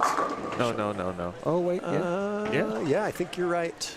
So he shot looks like he shot 257. That's gonna help him. By the way, Sean is his first name. Wyatt is his middle name. Oh, you found that out? Someone mentioned that in the chat. I forgot to let you know. It was Marcus. Yeah. Everybody calls him Sean, but whenever he's on a roster like this, it's always Wyatt. Yeah. So that's going to be real good for him. I mean, that's probably going to put him at the top of the board, guessing. Okay, I don't see any other big numbers, unless they're way down there. I'm just trying to get a $190 here, right on the nose. He's going to be a $180. Man, this game started so well for him. Yeah. Unfortunately, he missed a single pin, a couple splits, and boom. Duster with the first one in the 10th. Very nice pin carry there. Wow. This is that carry that makes the rest of us jealous, right? Wish to be young again. Get pin action. It's covered by Bob. How long did you say you lived in New York? Moved away when I was 4 years old. Okay. I have a ton of relatives back there. I've been back there a lot of extended family in Queens. But I'm the youngest of 7 boys, so my oldest. Wow. Yeah. So my elder siblings, you know, they have good memories in New York. My oldest ones were teens when we moved to Arizona. But I was just a pup. I barely remember it at all. I remember a house fire next door when I was 3 and a half. I can vividly remember that's the sort of thing that'll imprint in your brain, right? But that's about all I remember from my childhood in New York. So no early, or I should say no New York bowling memories. No. My parents obviously did bowl back then, but Right. I wouldn't have remembered any of that. So.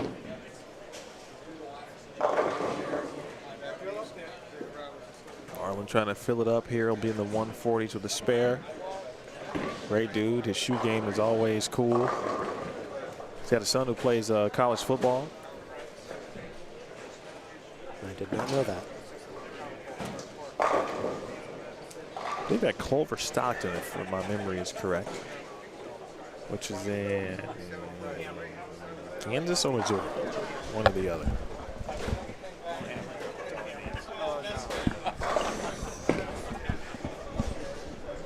Well, you know I can't let you go now that Dylan's here. Oh, yeah, things could get fun. Dylan lives about a mile from me, so he and I commuted here when we were bowling league together. Oh, nice. So, yeah. Gave the young kid free gas because he could ride in my electric car. Oh, okay.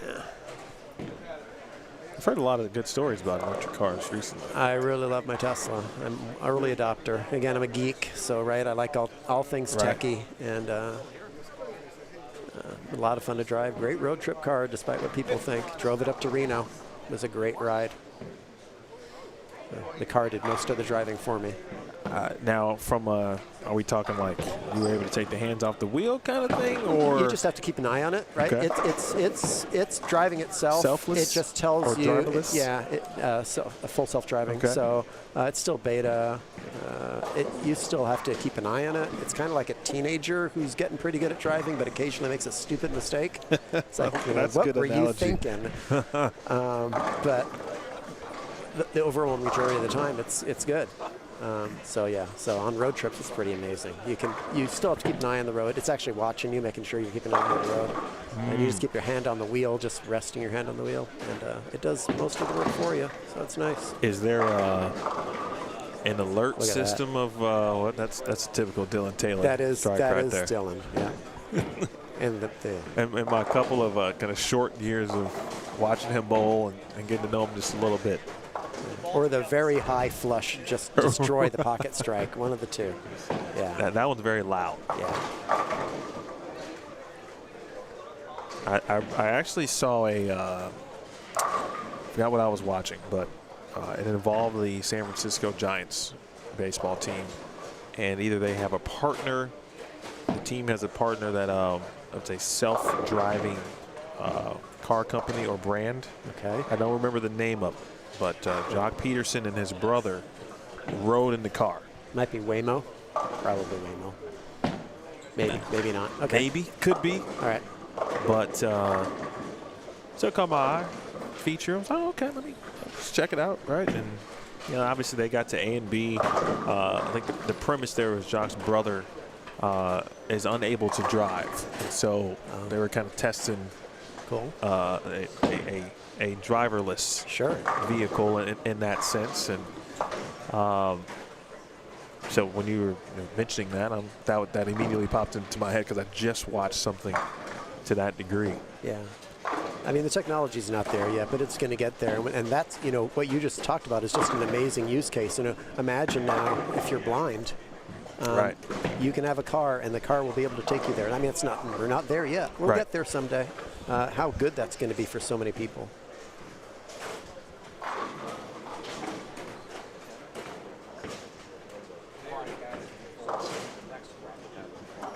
Mentioned Dylan Taylor joining us. We got Marlon Brown moving over to from 5 and 6 from 7 and 8. McCloskey. Russ Oviatt now on 7 and 8.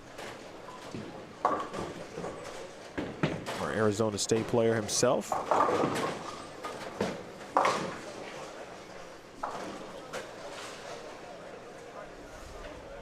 Chris Sanders joining us also.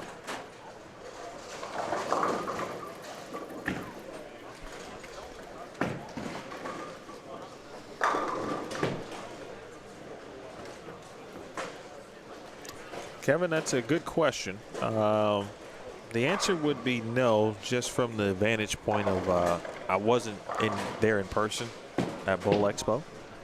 I've never been to Bowl Expo, actually, so that's one thing I probably should do just once at least. But I did see a few things just from social media. In fact, Derek Acuff, who was bowling this squad, I saw a post from him. Actually, he actually was throwing a lot of the new releases, and he was there. Works with Virtue, so he was there, and I think their entire squad was there.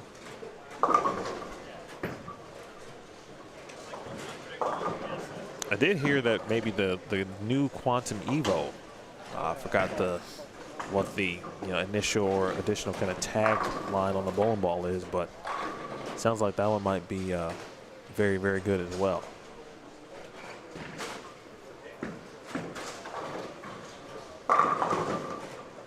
I'm such a non-bowler now that any new release to me is like, yeah, sure, I'll throw it if I get the opportunity. Are you not bowling at all? I really just started back bowling the last two. Yeah, I bowled the last 2 league seasons, so the last 2 years after like a 5-year break of basically nothing. Okay. Because for the longest time, and I still do it at a pretty much a full-time basis, but this is what I do. And so last thing I got to a point where, and I was working full-time at USBC for a 4.5-year period. So I was on the road, travel, tour, do other events throughout the year. And then every time I was back, I'd be like, I don't really want to go bowling. I just spent, however many hours or days in the bowling center. So it ended up being me stepping back from actual bowling. And mainly just because this is what I'm doing all along. It's kind of behind the camera in that sense. So finally I was able to get back and do some stuff. And, my wife and I and our best friend, we used to bowl league together with my wife's parents. We won a couple of leagues, but the 3 of us would always bowl together. And then we got married, wife and I, and then our best friend got married as well. And we all had kids around the same time. And it was just like, there's no more bowling for a bit. And then we finally got to a point where the kids are getting old enough, and like, all right, we can start to kind of re-enter the bowling world. So we all went back and joined league again, and and now it's kind of fun. But my wife is back to taking it at a tournament level serious. Good for her. Good. Yeah, so I'm really just kind of focused on her. Whatever she wants, needs, I kind of pay attention to new stuff just for her. Yeah. Like, I think that might be a good fit in your bag. Yeah. Me, I got tons of stuff in the basement that at some point in my head, like, I'll save it. Yeah, I'll punch it up. At some point I'm gonna get back into it. Keep it long enough, might be an antique or something. It might be worth a lot more. Well, some of those balls. They very well could be. I was talking earlier. I've got one of my favorite balls of all time is Black Widow, the original. Yeah. I do have an original at home. I've got an original Brunswick Versamax for those of you who enjoy that or have enjoyed it. If I could find an original Ultimate Inferno, that would be great. What are your favorite balls? It's funny. Of modern equipment, I could probably rattle off a few that are favorite in my bag right now. I'm the type of person who, until about maybe 8 years ago, I really just threw 1 or 2 balls and really didn't have a concept of what was going. I wasn't competitive enough to know how the game was changing. I think probably the ball that has a special place in my heart, which is probably a ball people like, what's the big deal? But I had a Sport 300 with on Dragon with a, now I'm kind of remember, Ebonite, a Maverick. Okay. The old Maverick. And I had 2 300s of that ball, and one of them was a Sport 300. And it's like, okay, I might never throw another 300 on a Sport pattern. So that one I'm keeping. It's staying in my closet forever. So it's got a special place in my heart, I suppose. Never thrown an 800, so if I ever throw one 800, that'll be a ball that'll be a favorite. I don't really have an all-time favorite ball, probably because, like I said, until recent years, I really was just not keeping up on the technology. I've learned a lot in the past few years. My bowling's gotten worse and my knowledge has gotten better. Not sure. I think I want to go back to being naive. I used to wear a wrist brace. I was a better bowler back then. I decided to get away from it. Now I'm worse. So, I don't know. It's funny how that works. And we try to educate ourselves, and in many cases it can be detrimental. But you can now help someone else. Like you mentioned ball rep. Like when you go to events, now you can watch and I can see motion and I can see things they're not seeing. Yeah. Yeah, but these two guys right here, Dylan and this guy to my left, will both tell you I think way too much. And it's hard for me. My brain's always going 900 miles an hour. And if you're thinking, you're not really bowling. You can think back here. Right. Absolutely. But when you're up there, you just need to do. And half the time, I'm in the middle of my swing, and I'm thinking, oh, maybe I'll try this. That's never a good plan. It's never a good plan, and it happens way too much for me. You don't want to be doing that.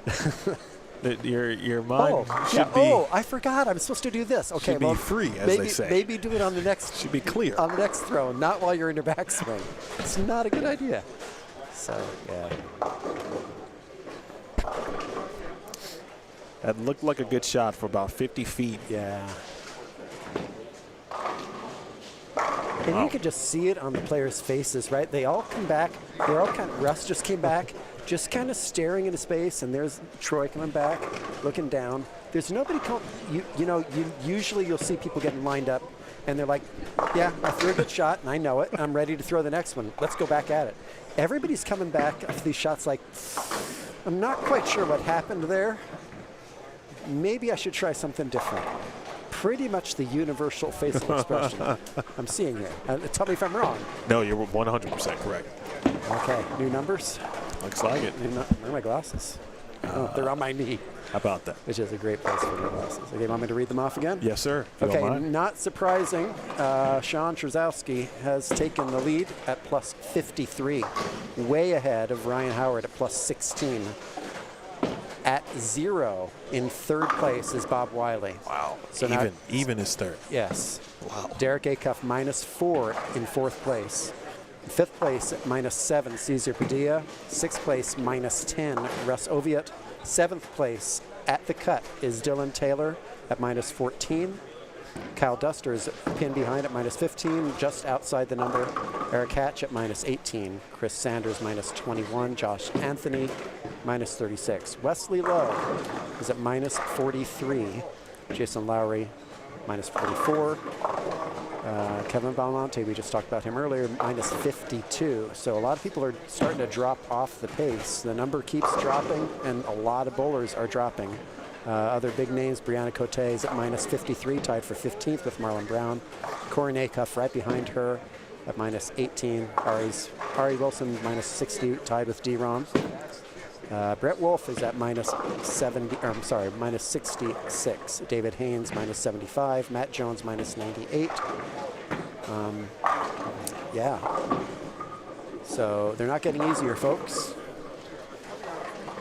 This is bowling not for sissies this afternoon. You gotta strap them up, figure it out. And right now it's make your spares time when it starts getting like this. You're probably not going to get lined up, and you have to kind of face that fact that when you come back and you have that grumpy face that I didn't get a strike, it's like, okay, that's fine. Let me make this spare. And then I'll give it another try next time and just stay out of trouble.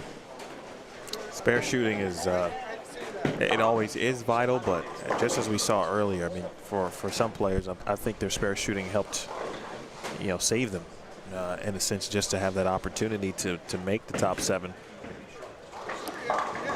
By far, though, this is the lowest scoring squad overall. Yeah. Through 3 squads, or almost 2.5 complete now. Even is third, and at one point after game 1 there were 11 players who went even or plus in game 1. Yeah. And now we've just got 3 players, or 2 plus, 3 even or plus. Yeah, and unlike previous squads, right, where you said people started to find a look late, we're not seeing that this time. So I'm looking for anybody who's got, well, Bob, who's that? That's got that 4-bagger there. I think that was Bob Wiley. He's got a 4-bagger over there on the 3 and 4. So anybody who has any sort of strings. three-bagger right here. Not sure who this is. 7 and 8. Looks like it's Russ. Yeah, it's Russ.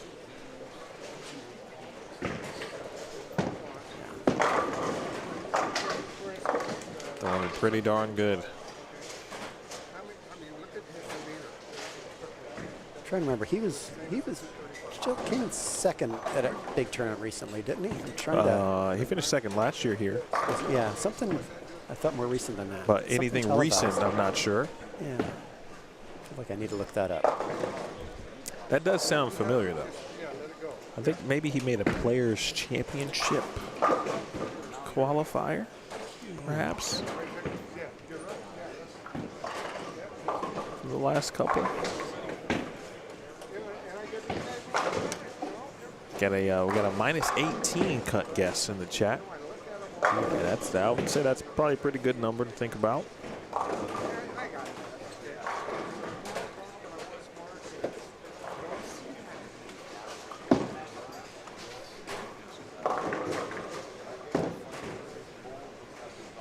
Interesting there. And I'm not sure if Dylan made a move right, but that shot was probably 3 boards, 4 maybe right of last time he was on this right lane, and now he leaves at 2-4-5.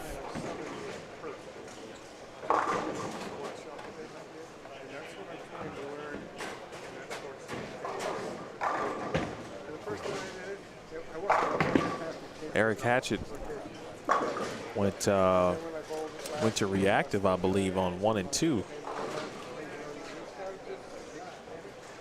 We watched him earlier, and he was just pointing the gutter. Oh, Stone 8. Oh, Bob Wiley. Goodness.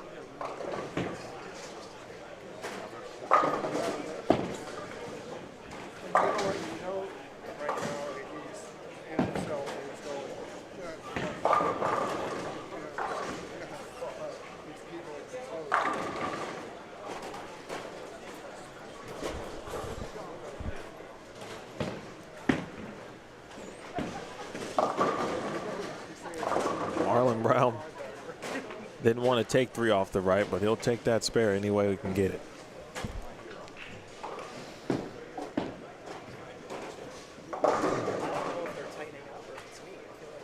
And if you if you catch it just a little too much, it's like, eh. This is game 5, right? This is game 5 of 8. This is a marathon, man, and especially when it's like this, right, where it's just battling, constant battling. It's got to be wearing, especially for the people who are already re-entering, doing this for the second time, and or any of the re-entrants doing well. So great point. Derek re-entered, right? So he's in 4th. I mean, doing well is relative, but he's in 4th place. No, this is his first time. Oh, this is his first? Okay. I think everyone who re-entered is in red. Oh, is that what the red is? I think so. Oh, okay. Well, there you go. Yeah, because Wesley bowled earlier. Well, not earlier, but yesterday. Bree did. Yeah. Kevin bowled earlier. Yep. Bree bowled earlier. Matt bowled earlier. And Caesar bowled yesterday. Earlier. Yep, that's right. Yep. Good observation.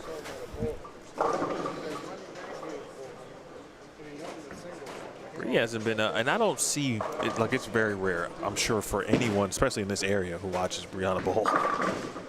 And even me, who spends a lot of time with her on tour.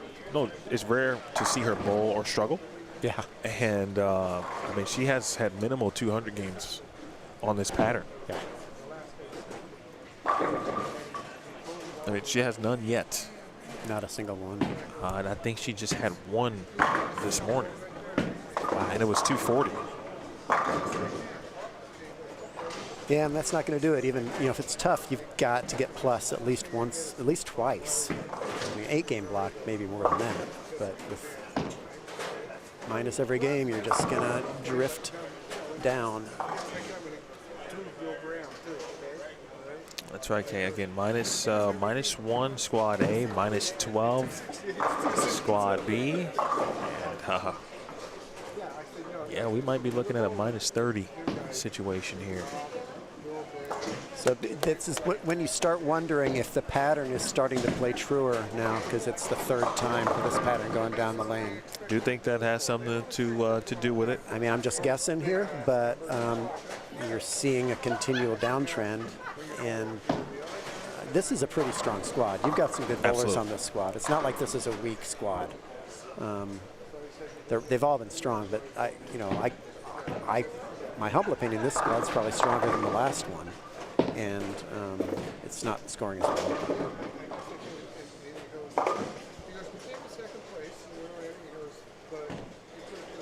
Oh, you're talking about Brett Wolf. Yeah. No roll of the 3, but spare strike, get him 225. That would help. Won't get him in the number, but it'll at least get him thinking about it.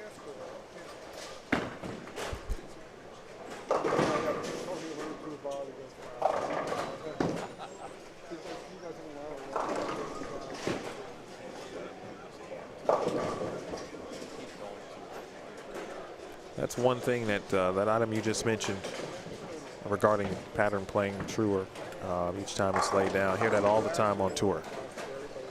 As the qualifying squads go through, once you get to, whether it's match play or the round of 12, it's probably in its truest form, if you will. Yeah. So it'll be interesting to see how that plays out on Sunday for the people that qualified first, because they may see something very different from what they qualified on. It may just look like they're on a completely different pattern altogether. Shoot, I'm wondering about tonight. Yeah. 6 p.m. I don't know what's about to take place. Yeah. Point.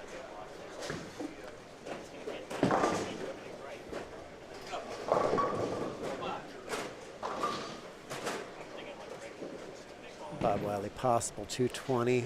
That's like the only reasonably large number around here. That is a 225 for, it looks like Brett Wolf, shot 225, but that'll pull him up a bit. Looks like he's crossing with Corrine, who has possible 180.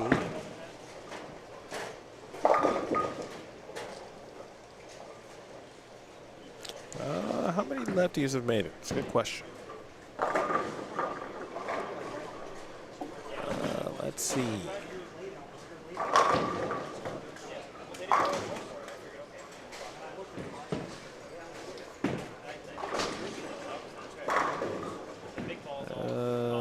Buttriff,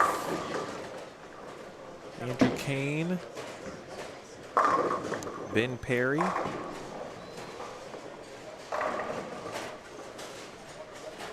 think that's it. I think 3. We double checked this morning.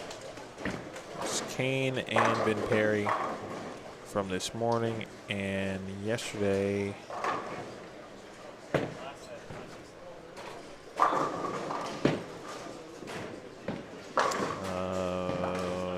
Just Jacob Buttriff, so 3 to this point.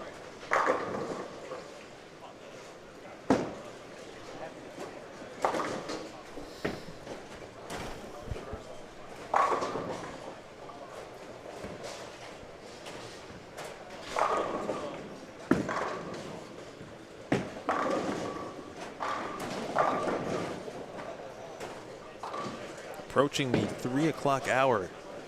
We're in Sun City, Arizona, and approaching game 6.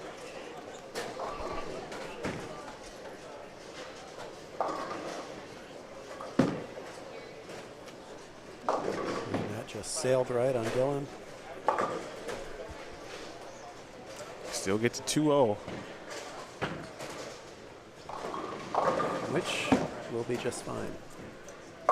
Plus would be nice, 2-0 will be not bad.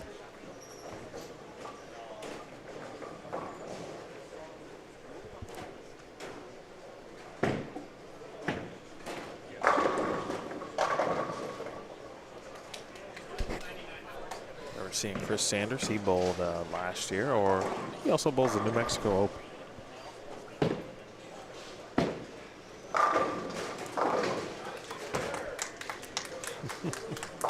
Huge round of applause for Dylan Taylor's spare there. crowds are roaring.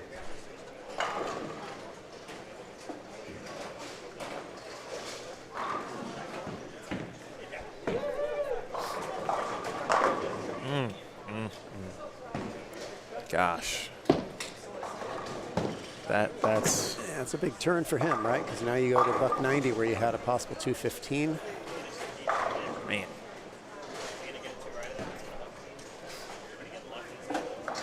That's tough.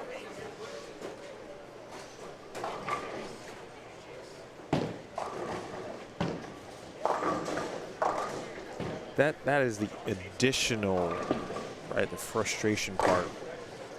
When you just ace one, you get a chance to gain some pins. Yep. And you leave that in the way that you leave it. And that's also where I don't know if there's a parallel in another sport. If there is, I'd love to hear it. There probably is. I mean, there's lots of sports like that. But I don't know of one that is similar to this. But on the flip side, you know, you can throw a really bad shot in this game and get away with it too. So maybe they balance out in the long run. But when it's a situation like this, you really would rather they not balance out and you just get what you get your hits, right? Yeah, that's you know, and that happens every now and then too, right? If you're bowling on something that's a little bit easier or softer or whatever. Yeah. When you're really trying to keep up with the scoring pace, right? And you rapid 10, stone and 8. And when they're tough, and you're slightly behind, and looking to gain a few pins, right? 215. It's like 240 right now. Right now it is absolutely.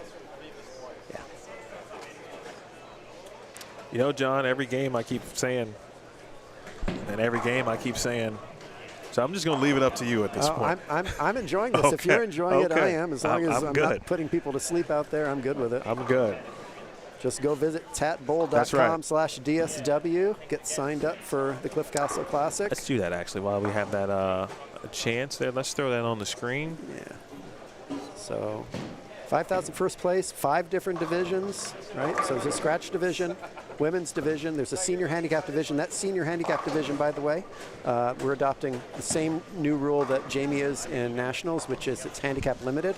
So it's in the senior handicap division, it's 80% of 230 with a max of 30 pins. So the idea there is that we have a lot of really good scratch senior bowlers, not enough even nationally really to have a separate scratch senior division. Okay. But to have a limited handicap senior division makes a lot of sense. So he's trying that as an experiment this year where we're limiting the handicap to 30 pins. So, if you're 190 by math, if you're 192 or less, you're better off to bowl in your average division, right? But if you're a good, solid senior bowler, a scratch bowler or a low handicap senior bowler, then bowl in that senior division, whether it's the upcoming Nationals in Las Vegas this coming week.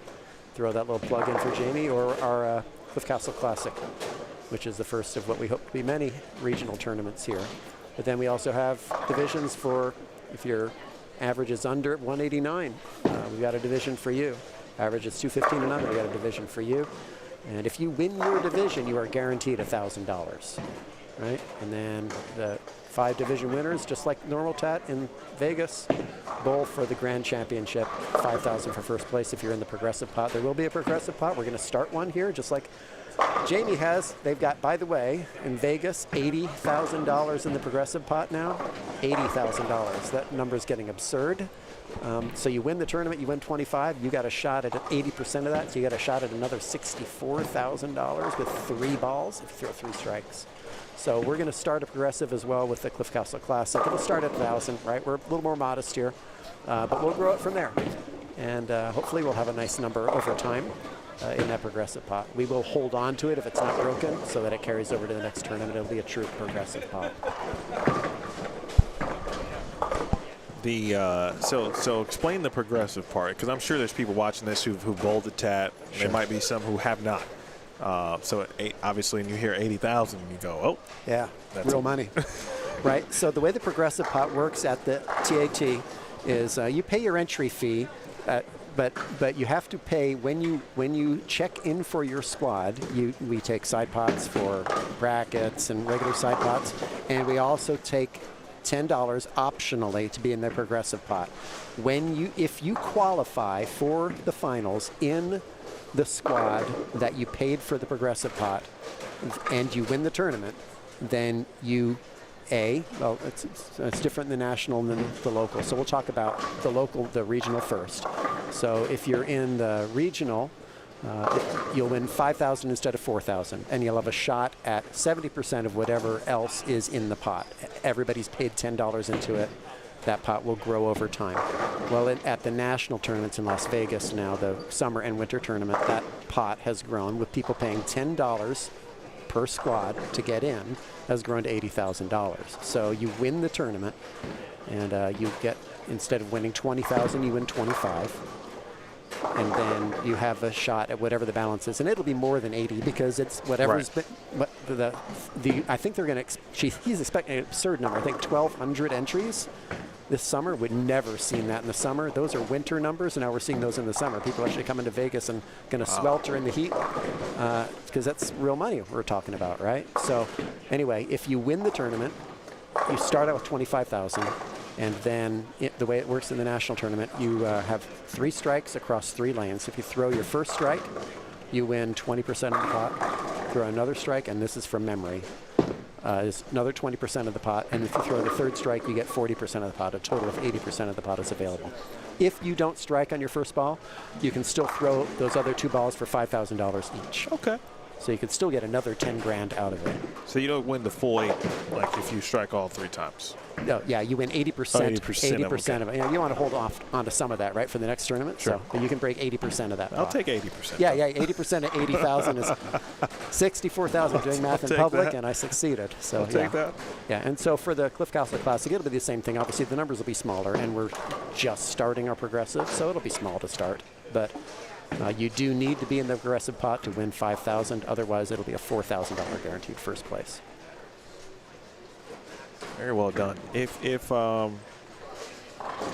And now let me ask you this question, because when I think regional, I always think like the opportunity to kind of, grow at a level, maybe get better, and then work your way into bowling like a national something, right?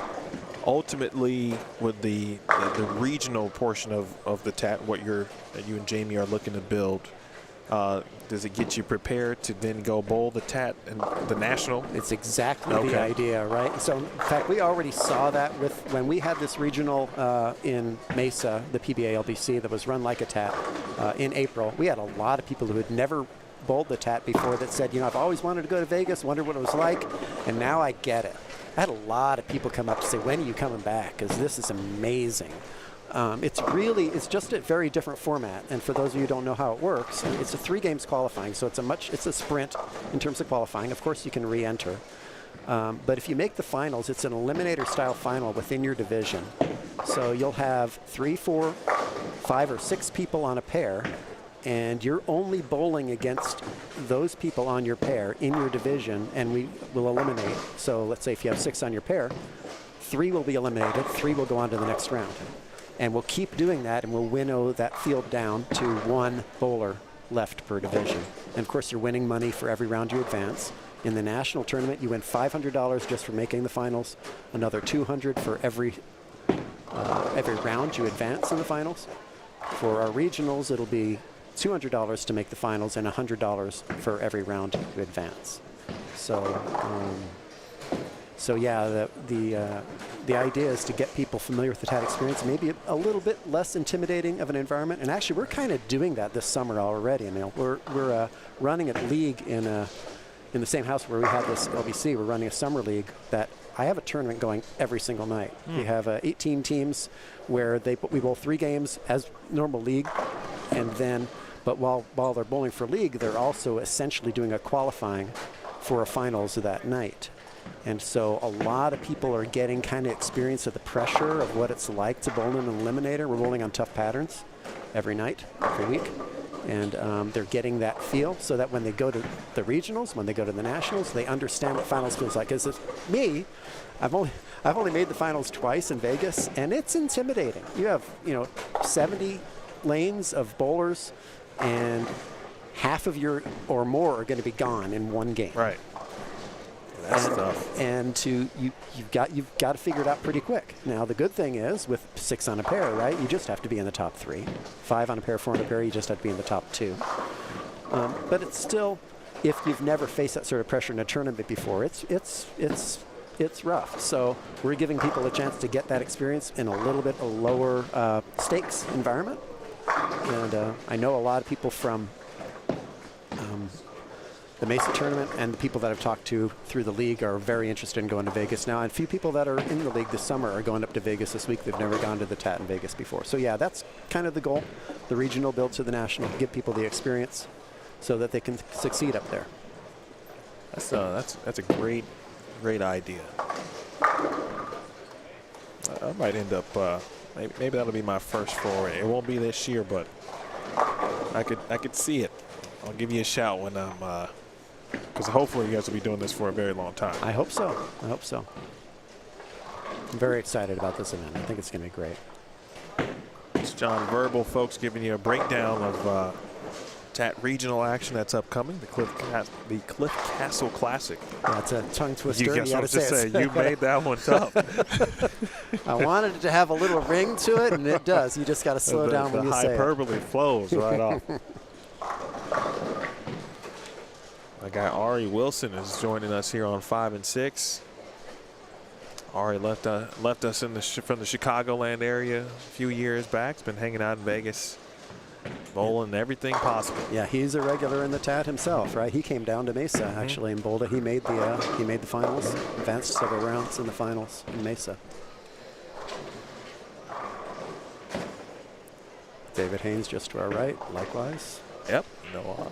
Ari and David have gotten really cool and close. It's so funny. Like I remember Ari, when he was still a bowling junior league or youth league. Yeah. And he like many two-handed players, was a very good one-handed player. Like he could throw it very well one-handed. And this is before the rule change about no thumb for two-handers and all that kind of stuff. So he was using his thumb. But obviously you could tell he was also very good two-handed. And I was someone, like many, had seen two-handed players kind of evolve in the evolution of the way obviously our game was going.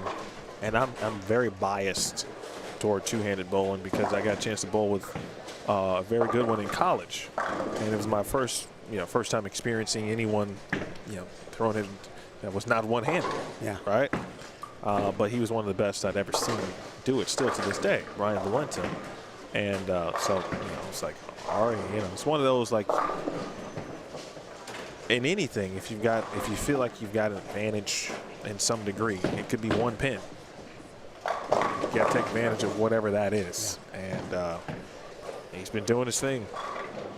But there was a point, there was a possibility I feel like he could have stayed, or I should say went to one-handed just because he threw it almost as good. Almost as good.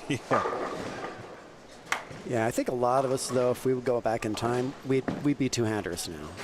It's just it's transformed the game, and most of us are insanely jealous, right? But at our age, although I look at Walter Ray and he manages to do it somehow, I guess it can be done if you're older. But I don't think I'm going to try changing. I got enough problems bowling one-handed. I don't need to add the two-handed. Got too many things going on in my head already. That'd be a mistake. That's a good point. Yeah, as you described, your brain that may not work. Yeah, no. Every shot you'd And I think it'll be interesting to see as the great two-handers get older. When Belmo, another 10 years, he's obviously a very fit man, and you've got to stay fit to be able to do what they're doing. It's going to force you to stay fit longer, I think. But at some point, I think it's going to be tough to compete two-handed as you get older. Because, you know, Walter Ray's played with it, right? But he's not sticking with it. He's just there's been a few times where he felt it was advantageous to use it. But I think the only difference there is, like, for those who began with the style as opposed to picking it up, if that makes sense, or switching to it, if you will, that might be the difference from an age perspective, right? The body is, maybe the muscle memory is completely used to it. It'd be like going to one-handed bowl. That would be the shock to a degree, right, for a two-handed player. Yeah. But what we see, and I don't know how many youth events you see. Actually, good question. Can youth bowl a TAT regional? Yes. Okay. If a youth can bowl, you do have to have a parental agreement, and you need to have a smart account. Okay. I mean, obviously, youth bowling at this point, I don't know the percentages, but high in the two-handed world, certainly. And we're starting to see more young women pick up the style as well. And there's some really good, like, I think in about 7-8 years on the women's tour, there's going to be a champion that's going to be two-handed. Yeah, I think you're absolutely right. It's inevitable. It's the way the game is going, whether we like it, old fogies like it or not. I'm one of those fogies. I mean, at first, like most of you, I was like, what is this abomination? Right? But you know what? The object of the game is to knock down as many pins as you can. And that's an effective way to do it. There's no disputing that. Well, do you want to go to game 5 numbers? Yeah, let's do it. All right, we've had a little bit of shuffling. We've had some people making moves. So we still have we're still very minus, but Sean Kruzowski is doing pretty well now, plus 87, leading the field. Bob Wiley, second place at plus 26. Derek Acuff, plus 7 in third place. Dylan Taylor in fourth place at minus 13. Fourth place is minus 13, wow. Russ Oviatt, fifth place, minus 16. Chris Sanders moved up into the number, minus 22 in sixth place. And Brianna Cote moved up above she is the number now, minus 26, with a nice 227 game. Brett Wolf right outside the number now at minus 41. So you're starting to see the cream rise to the top here, folks. Ari Wilson, minus 43, is in ninth. Ryan Howard, minus 46 in 10th. Kyle Duster, minus 48 in 11th. There's a tie at 12th with Eric Hatchett and Cesar Padilla at minus 49. Jason Lowry, minus 57. David Haynes, minus 65. D-Ron is at minus 84. Corrine Acuff is at minus 92. Hunter Mays, minus 94. Kevin Valmonte, minus 95. And other notable names down here, Wesley Lowe is at minus 103. Matt Jones, minus 149. That was just two shockers right there. Yeah, so. Two shockers, for sure. So it's not easy, folks. But yeah, some people making a move. So we'll see if they can sustain that. That's been the through line here, right? Is that, can you sustain it once you find it? And the answer, generally speaking, today and yesterday has been no. You're gonna have a strange cross. And this house, it's an interesting house. There's a lot of friction here natively, but this pattern is designed to pretend that's not there for the most part. And then, crosses are different. You don't know you're going to, with the, I don't know what you call it, the sideways cross. Is there a name for that? Yeah, it's interesting because if you're going left, you are crossing with one person all day. So if you're on the left, if you start on the left lane on whatever your starting pair was, you and someone else are crossing together left. Right. And then if you start on the right lane, you're typically solo on that regard. So you're just moving right and meeting a different duo every game. Yeah. So it's not consistent. Right. There's pluses and minuses to that, right? I mean, one is if you happen to have similar games, you can read off of each other. Right. Where you're an island if you're that person moving right. But yeah, that's true. That's a subtlety I hadn't thought about. Yeah, it's a nice wrinkle. I mean, you can't. It's hard to get comfortable, if you will. If you're thinking about a tour event, which again I call a lot of those, so you're in that 4-player group, that 5-player group all day. Yeah. That's your cross for the entire day. You develop a bit of camaraderie. Right. Yep.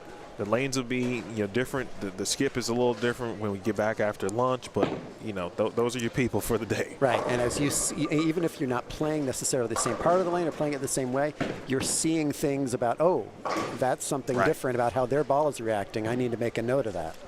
And you can't really do that when your crosses are getting changed every single game. Oh, David Haynes with some area. Team USA, David Haynes right there. Shot. Hold on. Oh. Yeah, that was the one thing that carried him New Mexico, right? He was just making spares like nobody's business. Yeah, he did. He converted a lot of splits too.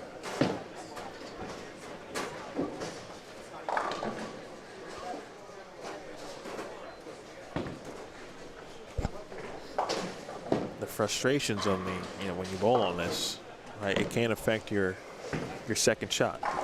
It can affect your spare game. Yeah, it's the mental grind, especially when you get to this point, right? It can get real easy to get sloppy here, and with the cut the way it is, folks, you can't afford to get sloppy because if you just make your spares, you're giving yourself a chance.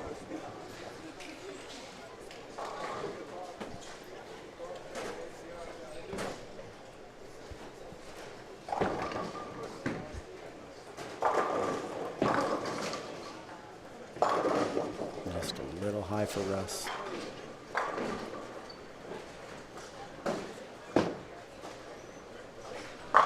Yes, another thing I've noticed a little bit is that there's kind of two distinct places to hit the pocket with this pattern.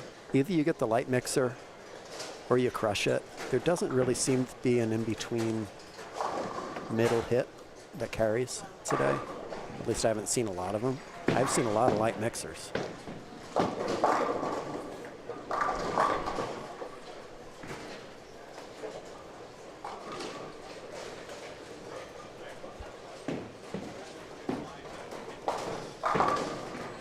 Brett Wolf's going to shoot 230. So he went 220. Yeah. Now 230. Yeah, that's going to pull him into the number for sure. Unless there's a bunch of other big numbers being thrown that we're not aware of.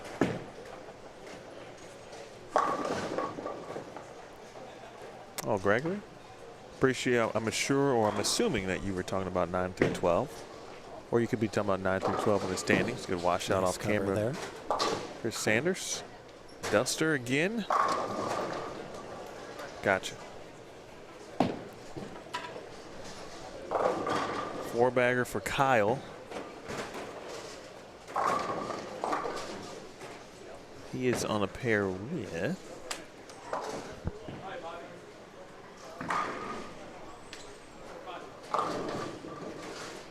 Ryan Goss or Goss.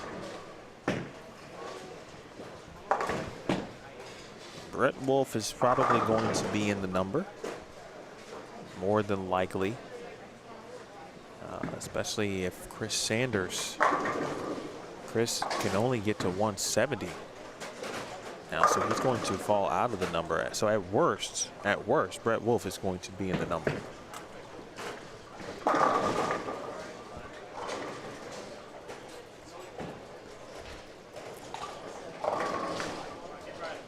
So it looks like Brianna's plus. I don't know if she's A or B, but both of the A and B on her pair were both plus. So she's going to move up as well.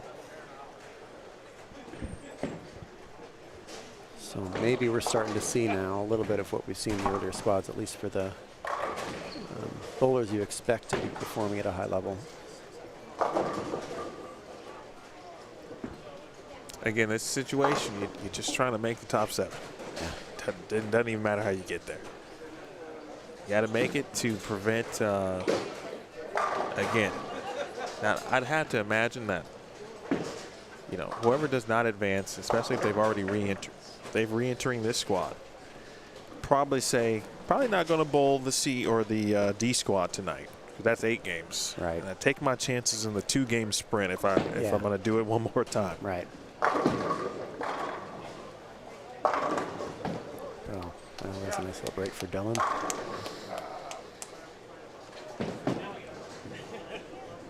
strike zone's also going to drop down a bit. So he's going to have a $177 best case. So there's going to be some shuffling here. It's possible he's going to drop out of the number. Do not.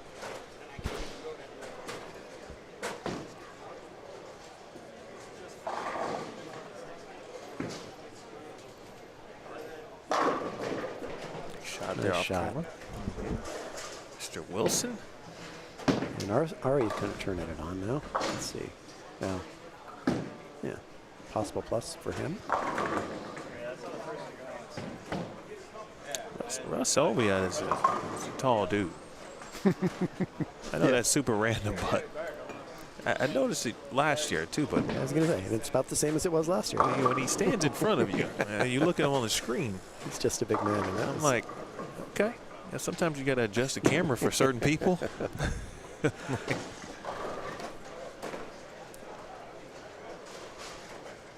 Corrine fouled on that 10th frame shot, on that field ball. Wow.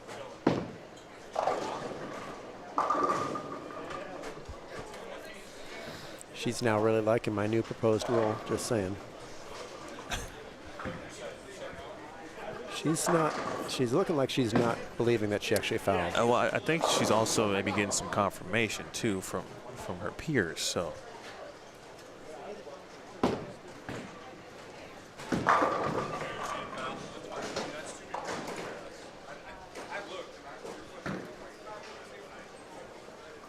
Looks like a couple of people are confirming that too.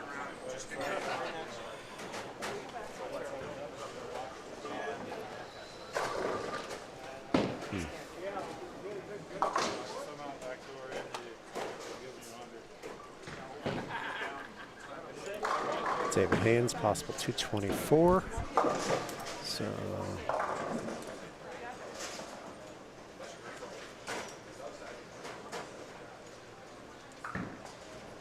that'll get him within striking distance. No pun intended. 6 in a row there for Kyle Duster. He's going to be in the 230s. Hook. Wow. Nice shot.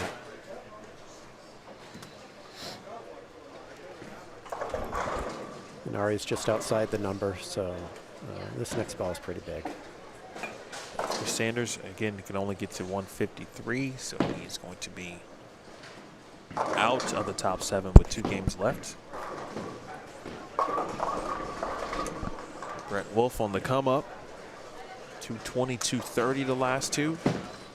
He's more than likely going to be in it. We believe, or I don't know the exact score, just because there were two teens on the scoreboard, but Brianna Cote was one of them. You know, Chris Sanders is going to drop out of the number for sure.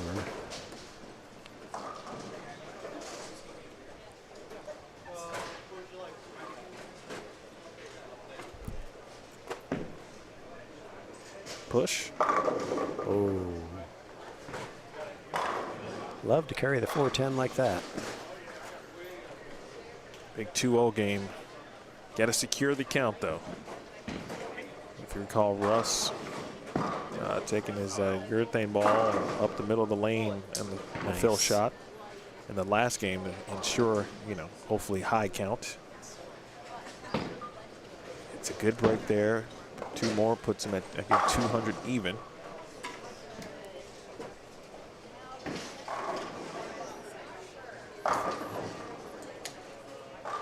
Bree looks like she's got the right ball. She looks comfortable based on that first shot and on lane 11.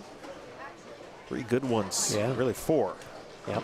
Actually, for Ari to get to 205.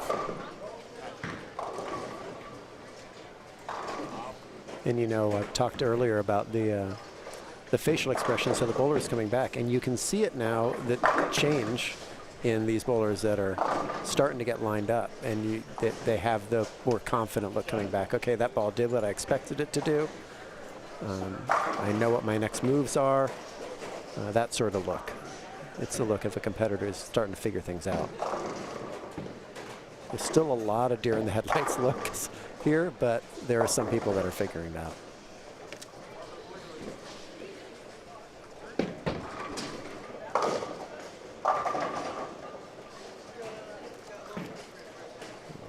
for Russ.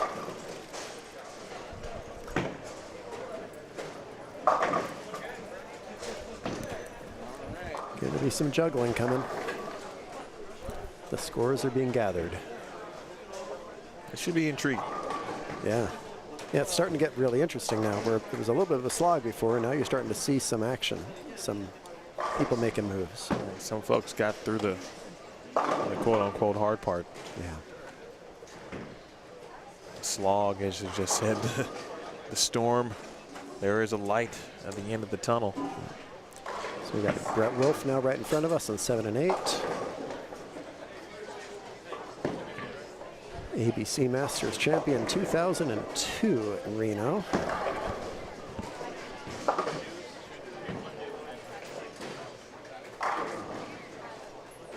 I'm doing a lot of coaching out at B3 Performance right now. Hearing rave reviews of his coaching. That's good stuff. Yeah. You know, you would think the gentleman of his stature, certainly in the game, obviously been around it, seen a ton.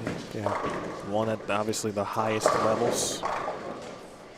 Yeah, funny story about him. I was overhearing him. I was at the bowling with him in the King of the Hill a couple of weeks ago, and somebody was saying, well, I'm a right-hander. I don't see how you could possibly coach me. And he's like, well, I've been watching right-handers my entire life. That's all I've been seeing are right-handers. So I think I can probably help you. And he's valid point there. I have some personal friends. He's helped a lot. He's and Sean actually is he still leading, by the way? So Sean, I think so. Yeah. Brett has been coaching Sean. Sean has been showing some rapid improvement over the past few months. So. Oh, you want a fan? I think you guys need it off. I think it makes some egregious noise when it's on, according to Mike. But if you need it, go right ahead. I'm okay.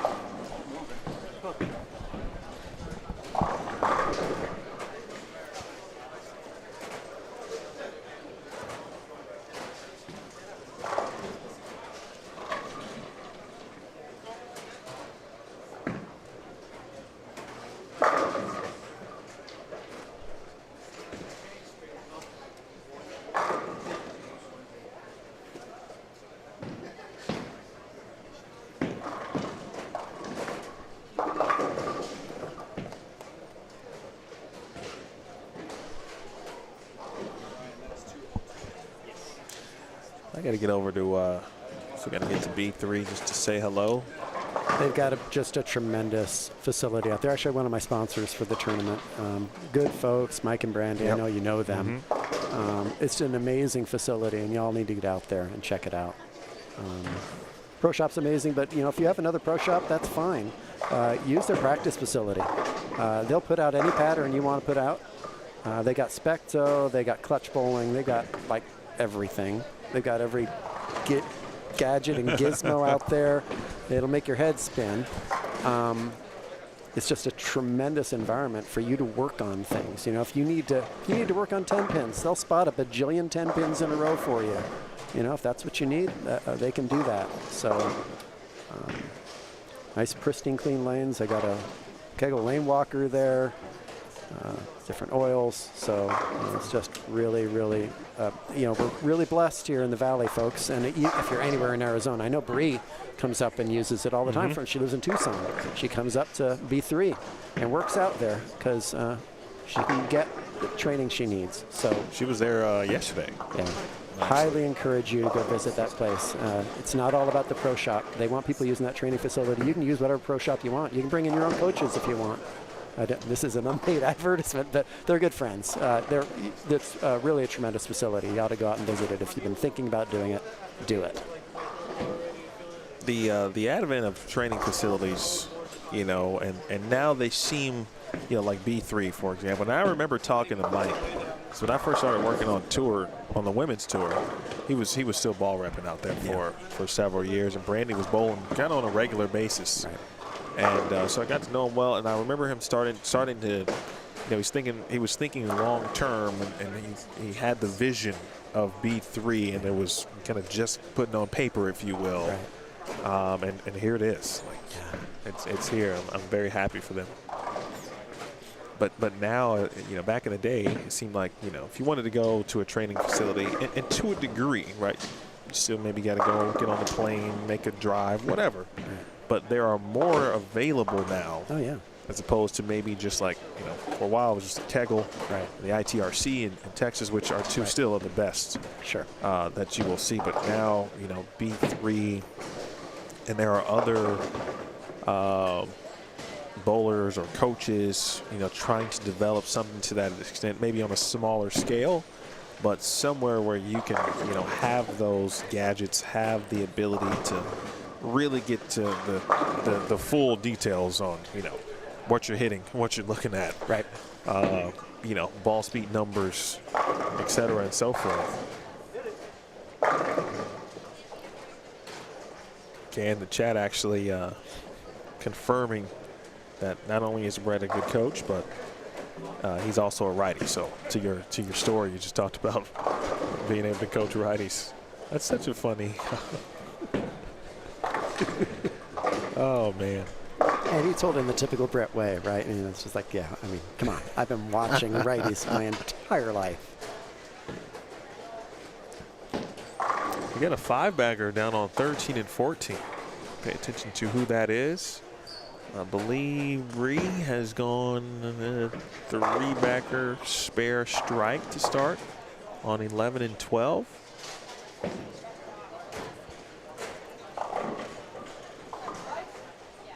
I mean, literally, it took her, she bowled 8 games this morning. Oh, look at Mr. Wolf just showing off, making all these splits. But it took her, so she bowled 8 games. It's the first time she's bowled back-to-back games of 200 today. Right. She's bowled 8 games already.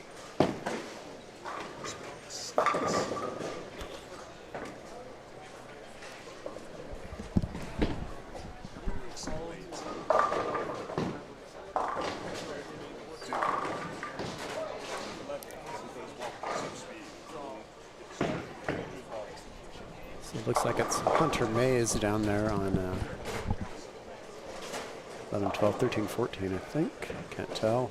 Hunter's got the front 5. Hunter Mays. We didn't get the 5-game update yet, or 6-game update. No, right? he hasn't brought the scores to us yet. It looks like he might have the front 6. Yep. Well, be a perfect time for the highest game possible,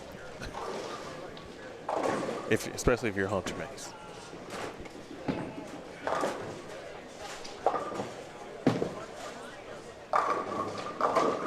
Nice little mixer there from David.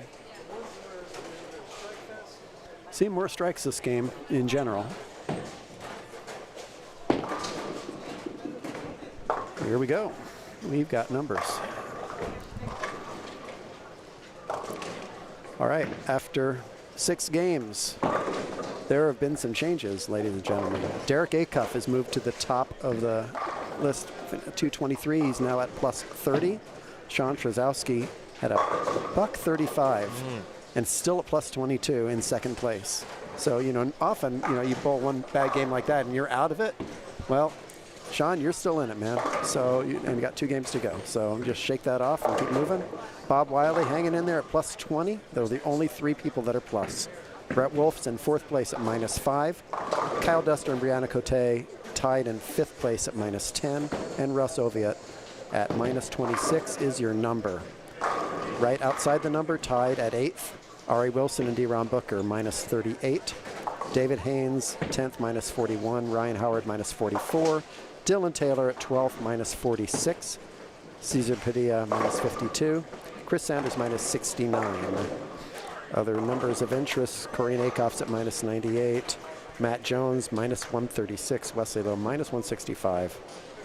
So, you know, with 2 games to go, if you're with a cut at minus 26, I would say if you're minus 50-ish or better, you got a shot. That's Caesar at 13th place is at minus 52. I guess Chris Sanders or Eric Hatchett could throw out a big number. and they might be able to climb back into it, but you got to throw out a big number now with only 2 games left. It's getting down to brass tacks here.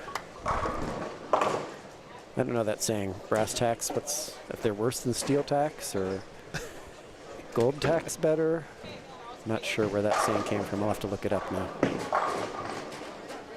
Oh, David got a nice little Brooklyn there. He'll take it. Where was he in the number? So yeah, David's right outside at minus 41.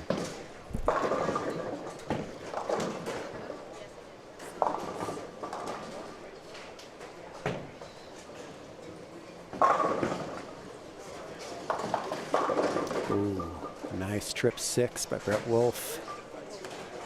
Take that.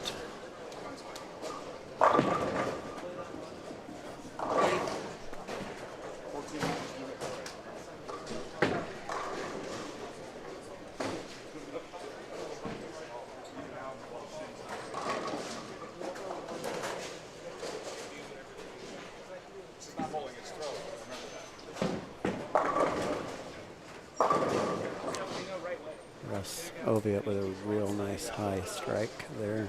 Got things mixing around.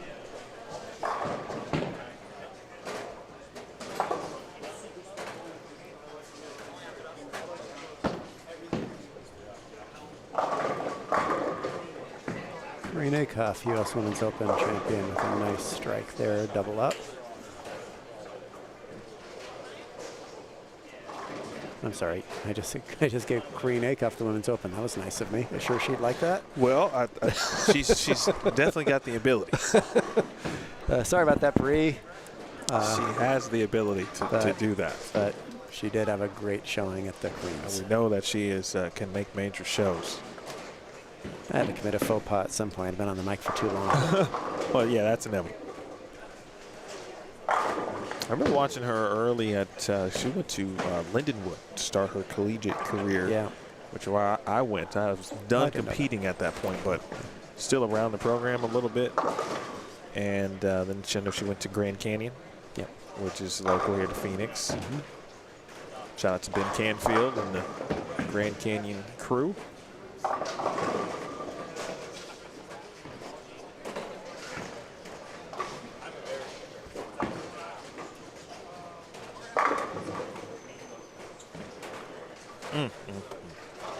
Timeless.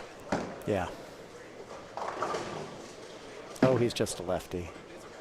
Some will say. No, he's not just a lefty, folks. He's not just a lefty.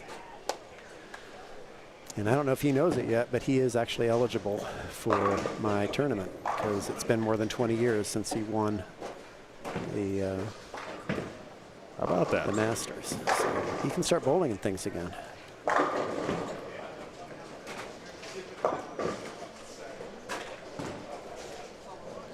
Last 2 shots on this lane for Ari. On lane 7 have been interesting. Went through the nose and split them in half. They all fall.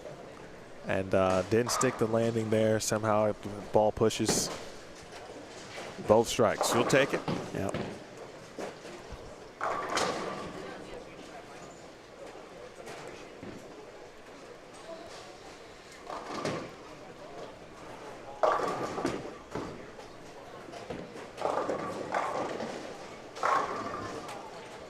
Coach A is going to potentially get into the 250s. Take you over there for her 10th frame. Wow. Oh, look at Revstorm. I can't believe it's not butter. I missed that commercial. Hello, Revstorm, Bob. How you doing? Brett Wolf's arm swing should be on the logo. Yeah, it's, I mean, it's, again, about as timeless as that commercial.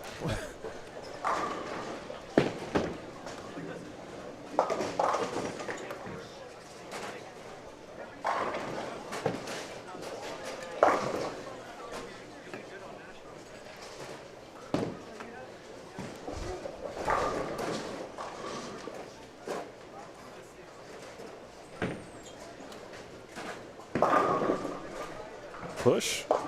Ooh. Oh, he'll take that.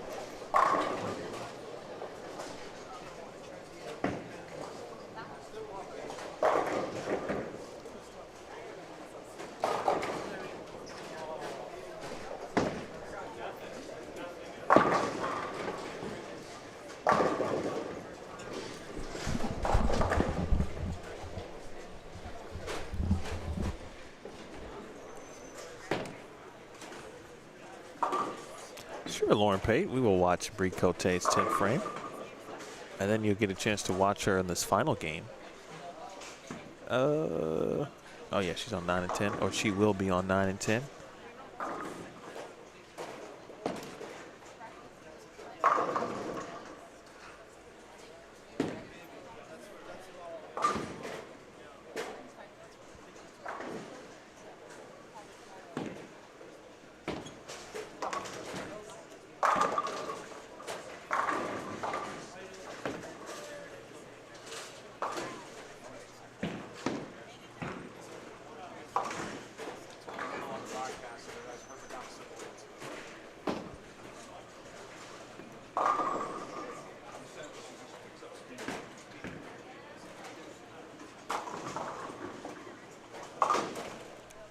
Through the nose, 3, 6, 9, 10 there for Brie. Take all of this left out. Just this one.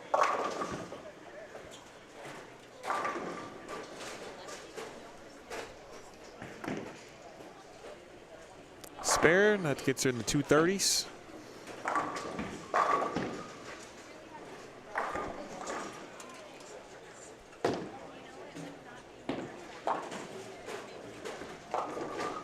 Obviously, she would love to finish this game out. Especially how she's battled basically throughout the entire day, including the squad earlier that she bowled.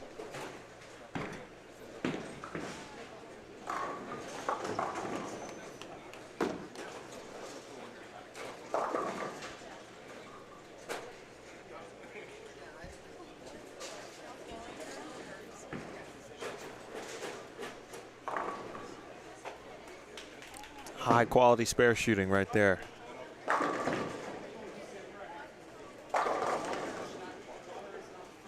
Seen that split a lot today, or that spare. It is much like a split. That way Hunter Mays, Hunter Mays going to be in the 250s.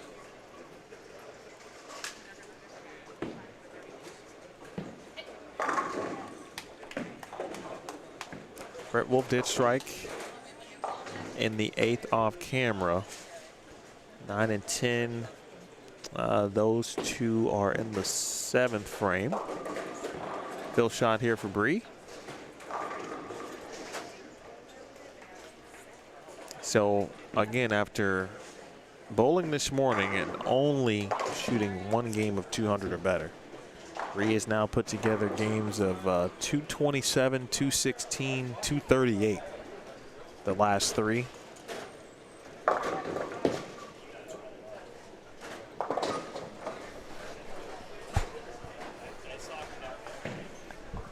As I said earlier, cream rising to the top, right? You're seeing it now. Still, I guess if you had told me that Matt Jones would be struggling. That's true. That would have, and he was in the number this morning with one game to go, and shot 179. Ouch.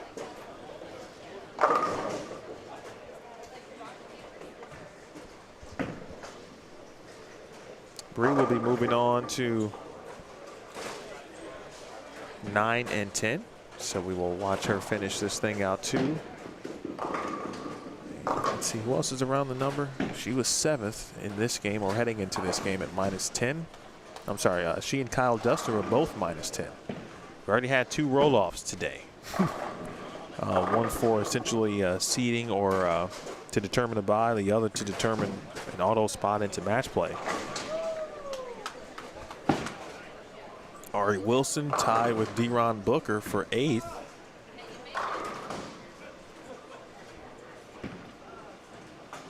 Still pretty much a traffic jam. with now a full game and some change left.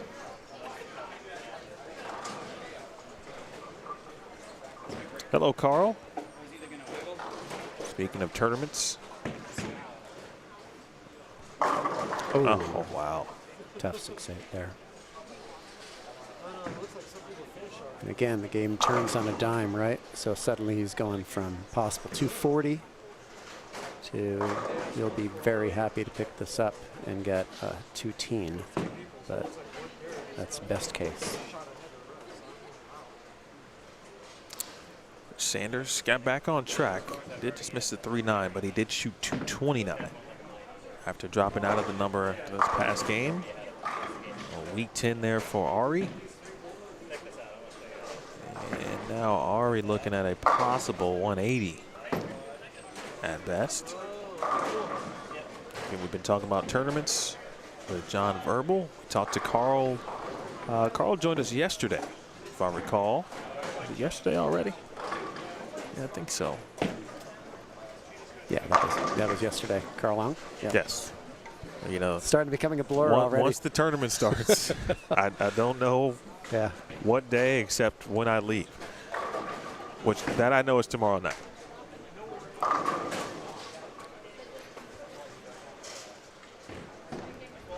But the Agent Ong Open, check that out again, August 19th through the 22nd, or October 19th through the 22nd.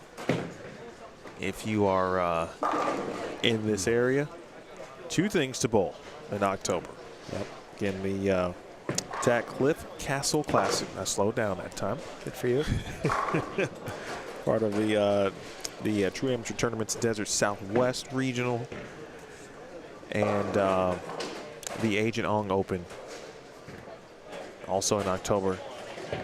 John's event October 6th through the 8th. Carl October 19th through the 22nd. AZ the place to be.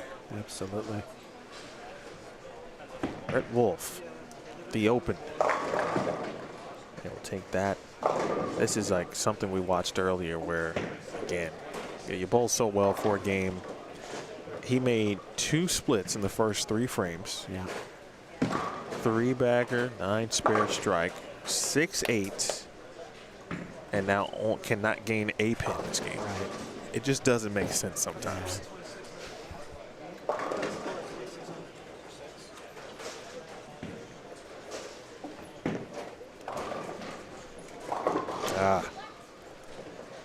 Green with the chop. Green's in trouble.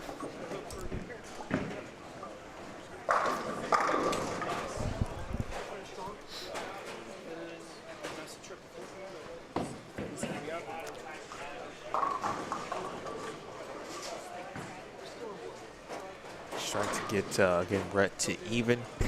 Already needs all 3 in a 10 to get to 180. He would still be giving back 20, and would put him at minus 58 with 1 left. But still would have a chance based on again what has transpired here in these last few games. Besides Brett Wolf, it's been Brianna Cote who has been trending upward. Nice shot from Ari.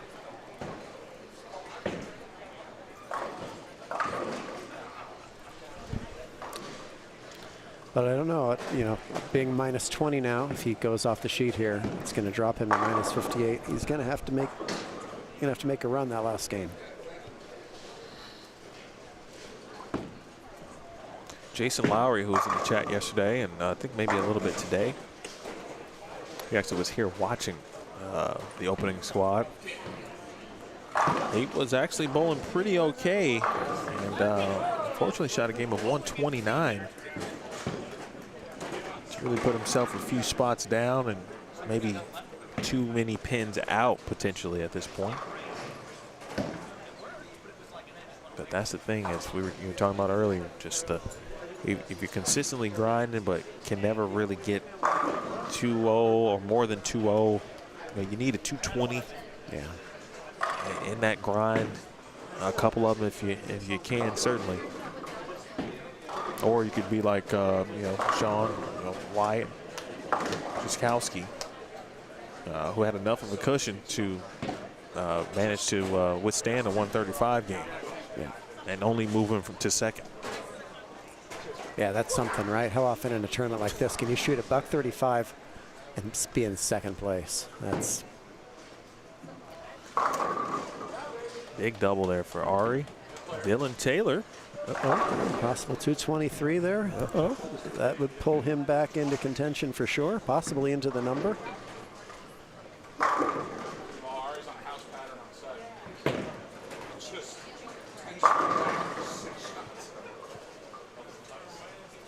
Sorry, got his 180, so he's going to be at minus 58 now. He struck 6 out of 7 times on the left lane.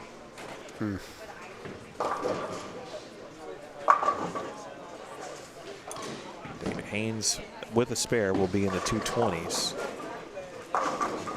That should put him into the number.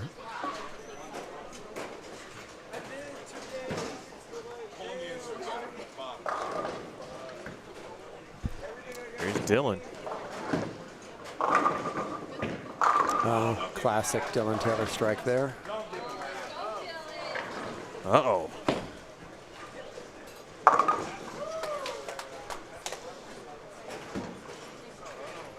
Dylan, always a crowd favorite.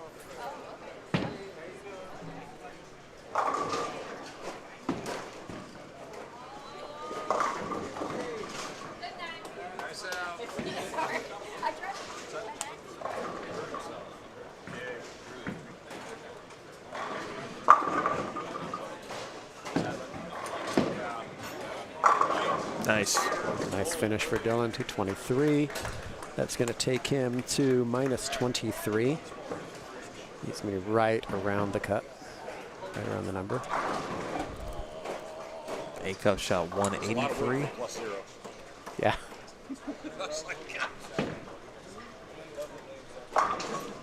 Brett Wolf just said it better than I could ever say it.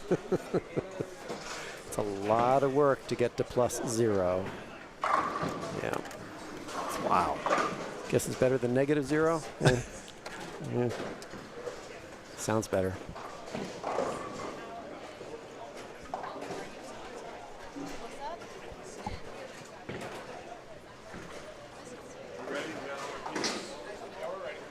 All right. Well, Here we are. different feeling than we had earlier this morning squad when we got to this point. It was trending in that direction, meaning there were a lot of players who just didn't know what was happening next. And there are a few players who have managed to figure things out late in the block. And have tried to stay as patient as possible. Yeah. Be interesting to ask them whether they think the pattern came to them or whether they found it. Because I'm not sure which it is.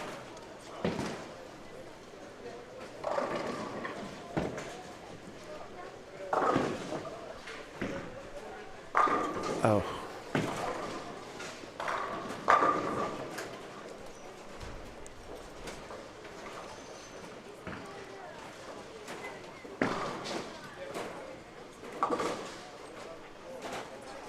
Good opening spare there for Shane. Everyone moving to their respective lanes, and it looks like everyone now into game 8.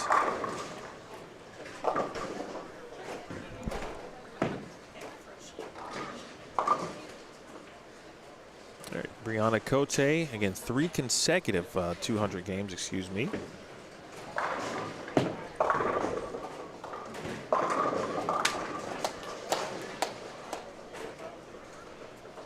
Doesn't like moving to that new pair. You don't know what you're going to get. No.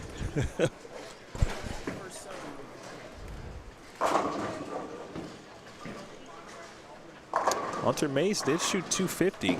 I'd be curious where that put him in the standings once we get the new update. And I think he just started game 8 next door there. You saw the strike.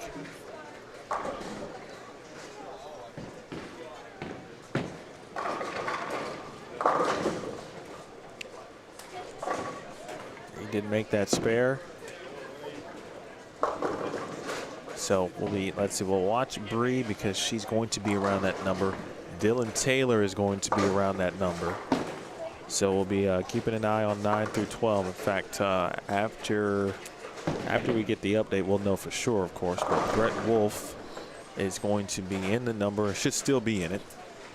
And barring anything wild, he should be all right. We've got Cesar Padilla Jr.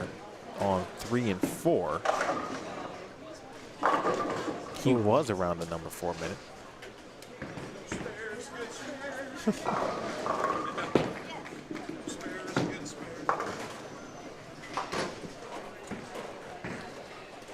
Ari's moved over to 9 through 12 as well.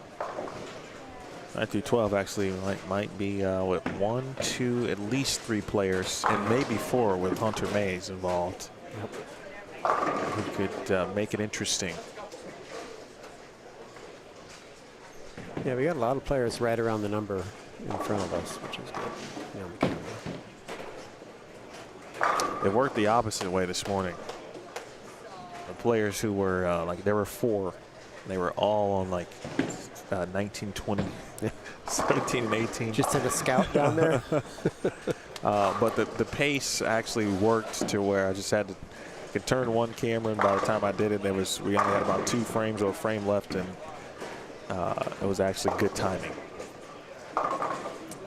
In fact, we caught Ron Schloss late. That's right, I did see that. And there's Bree just mowing him down. And if he doesn't strike out there, he's not in the rope. Right. Yeah, and he crushed it. So Dylan carried there. Brett tried to will the 3-pin down. Does that ever work? For the really good players, I'm pretty sure it works better than it works for me. But I think it might be because they have other things that they're doing that are more than just willing. Yeah.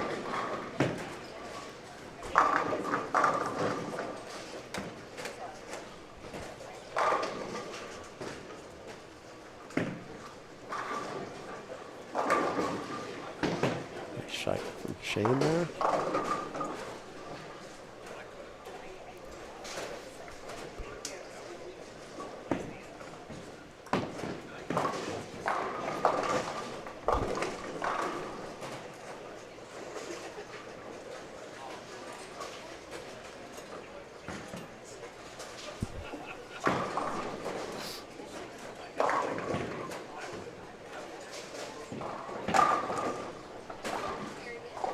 Williams Jr. with John Verbal closing out this squad.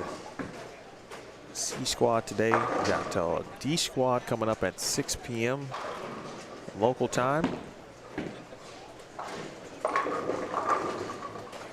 9 p.m. Eastern tonight for those of you watching in that time zone, 8 Central. And then after that 8-game block, we'll have the Desperado, a short 2-game sprint. So still plenty of action left before we determine our 32 players who will get the lanes running tomorrow for match play. Some of them will have 2-round buys, so kind of the upper echelon players after from qualifying will not be on the lanes for a couple of rounds. Players will also have 1-round buys as well. In fact, the leader, the top 2 players from this squad will receive 2-round buys. 3rd and 4th will receive a 1-round bye. 5th through 7th, no buys, and they will be beginning their competition in the morning at 8 a.m. Hunter Mays just tripped 3.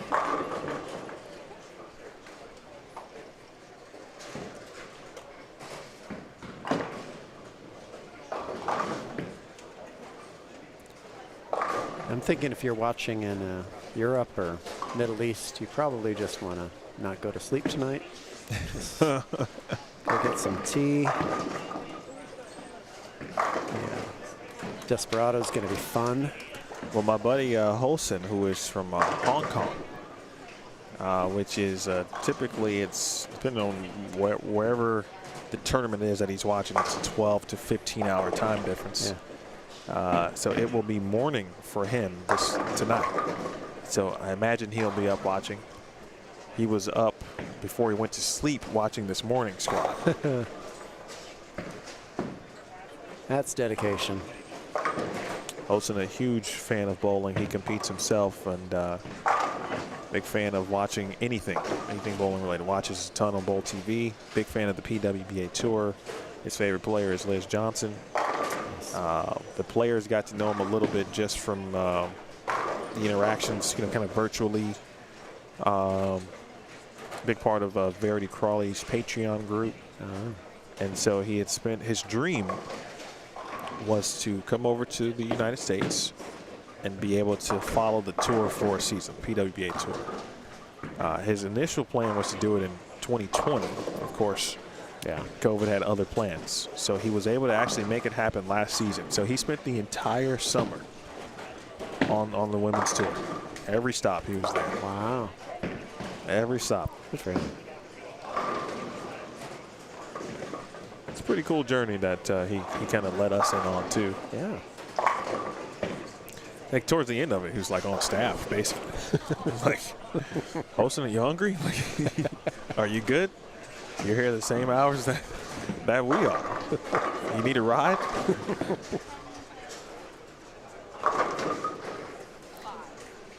Brett Wolf mixing them up in classic Brett Wolf style. Chris, thank you, by the way. I'm doing all right. Yeah, this is, I hate to say you get used to this, a day like this, but, I've been through it enough to know how to get through the day. So you just have to take it as it comes. Again, the good news is here that the breaks in between squads are much longer than we'd see at the U.S. Women's Open or the U.S. Open. And so the time to actually chill out, relax a little bit, we'll be done in probably about 15 minutes or so. That'll be a full hour and a half. Maybe it's about the same now that I say that. It just seems like it's shorter.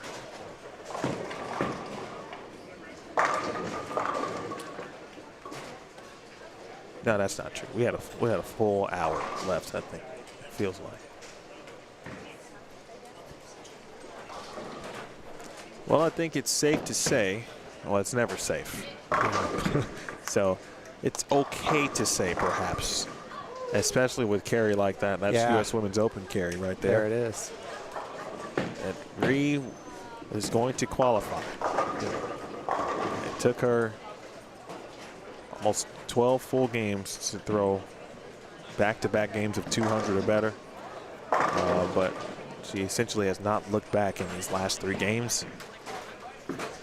Also, my guy Chris, who also watches a lot of Bowl TV and has followed me over here to Bowl Stream TV, says you've done a great job today. Oh, well, thank you, sir. I appreciate that.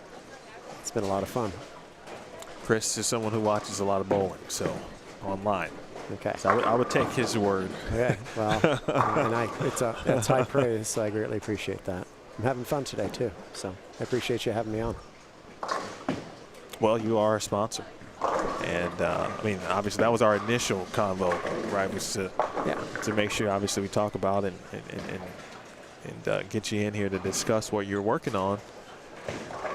But man, you're just doing a great job. So, hey. Let's keep at it.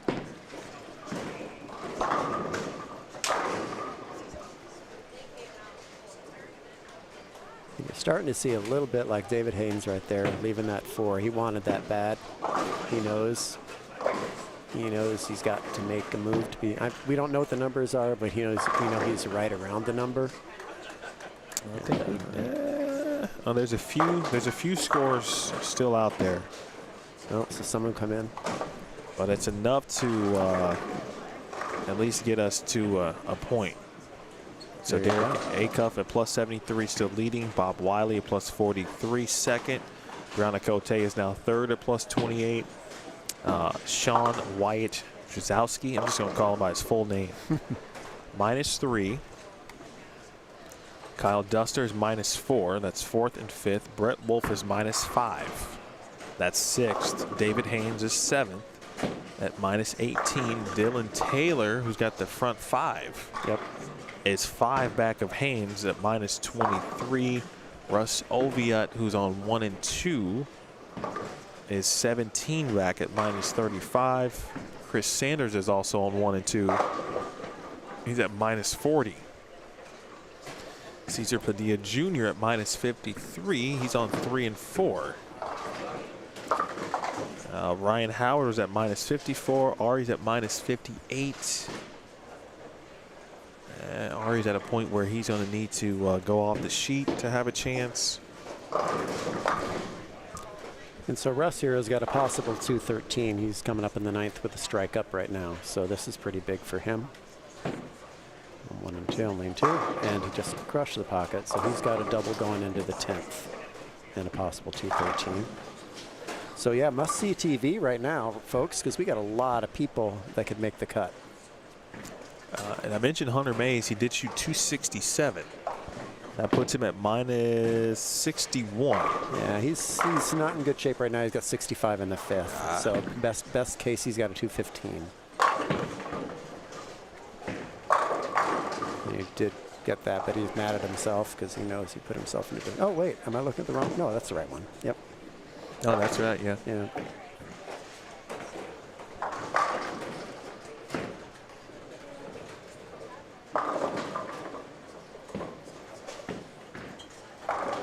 And so Dylan with the front 5's coming up here on lane 12.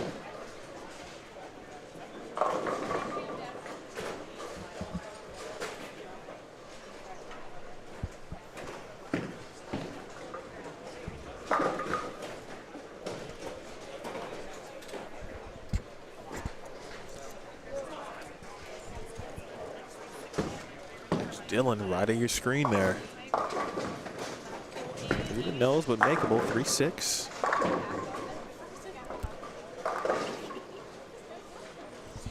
Ari can get to, is that 228? Ryan Howard, who is at -54, is at 109 in the 5th. He has a possible 259 off the sheet now. He's got the 4 leading into the 10th. Oh boy. So there's going to be some serious juggling in these last few frames. Quick step at Brett Wolf. Beautiful shot. Second double of the game. And Brett was -5, excuse me, in 6th. David Haynes, left side of your screen there.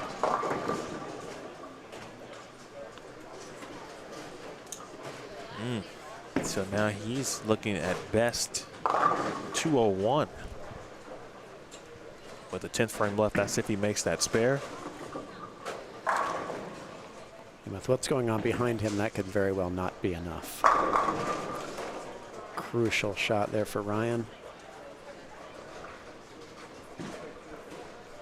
He's now minimum 240s.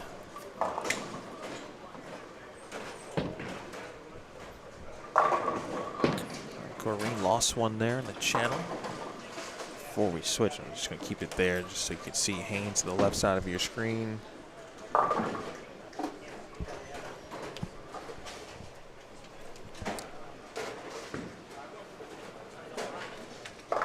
I don't know who just gave me a score, but D-Ron Booker shot 243 to get to -15. So I'm going to use that as our number. I think that's the gauge right now. It's going to be pretty close to that. It might be less than that with what we see happening here because Ryan just threw another strike. So Ryan's going to be 250s now. That's going to put him at, it's going to put him plus. Ryan Howard will be plus after this game. There's only 3 other people that are plus to this point. So it's almost surely going to put him in the number. The cut's going to probably go up, folks. I think 18. That was a guess before, wasn't it? Somebody guessed 18 at one point? Someone guessed, but I think it was -18, I think. Yeah, they guessed -18, which is what we were at after game 7. So you were just a game off, whoever you were. It's going to be higher than that. A big spare for Ari. But again, with D-Ron doing what he just did, here's the final shot there for Ryan Howard. It's the head pin, but he's in the 250s. Yeah, 256, so that puts him at +2.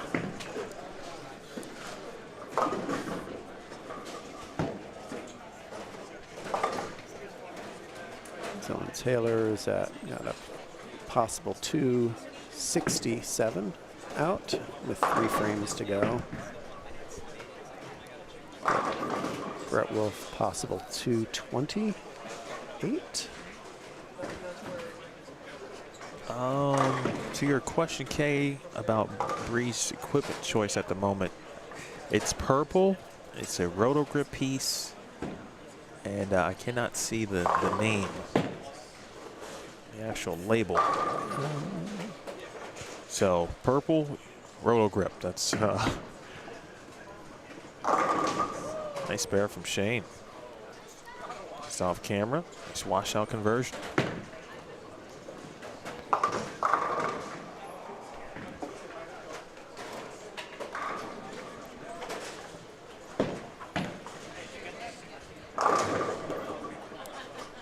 David Haynes can get to 201. Right.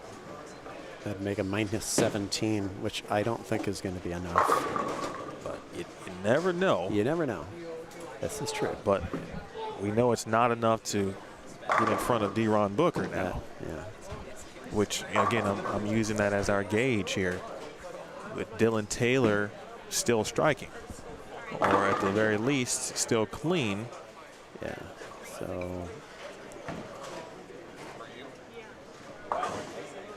possible 256 for Dylan now.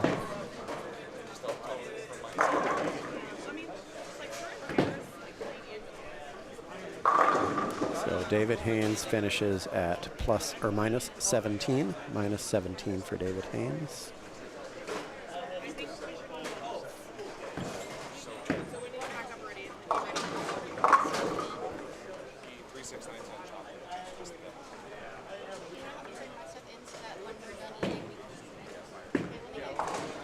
Brett runs us down. Brett's gonna be about plus 10-ish after this ball. Should be safe. Bree is definitely safe.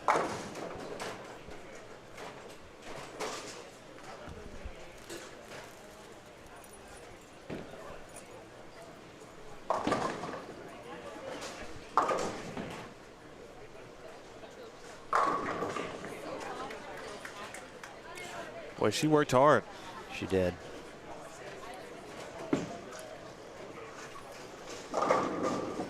Collapses the rack. 217 for Brett Wolf gets him to plus 12.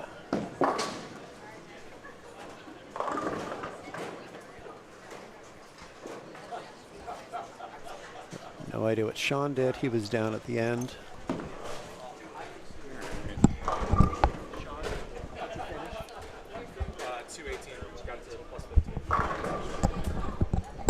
Sean's at 215, or plus 15 rather, with a 218 to finish.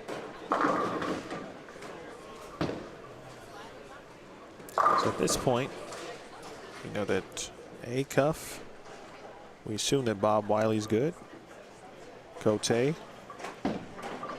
Sean Wyatt. I don't know what Kyle Duster did. That's an important score to. Yes, it is. I don't remember where he finished. Was he down here? I think he was on the high end.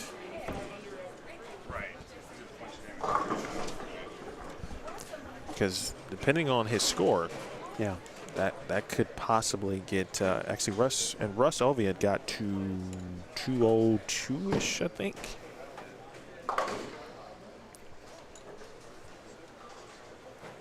All right, Dylan's still sparing him away. So at his current pace, he would be in the 230s, which would put him plus.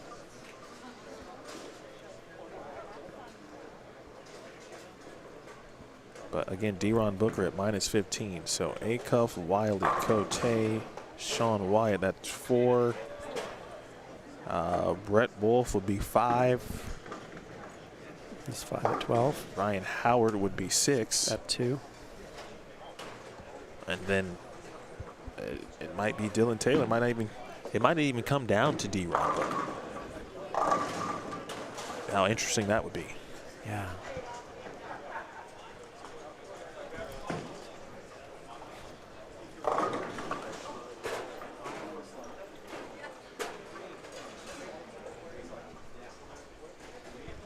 Lauren Pate in the chat. Shout out to Lauren Pate.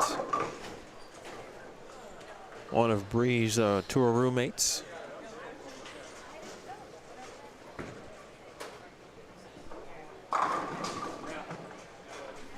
Boy, Ari Bold, he shot 180 again on 7 and 8. Threw 6 out of 7 on the left lane, which means the right lane was obviously the one. Yeah. And then 208 with one open here. And it's going to come up a little short. He'll finish at minus 50 on his block.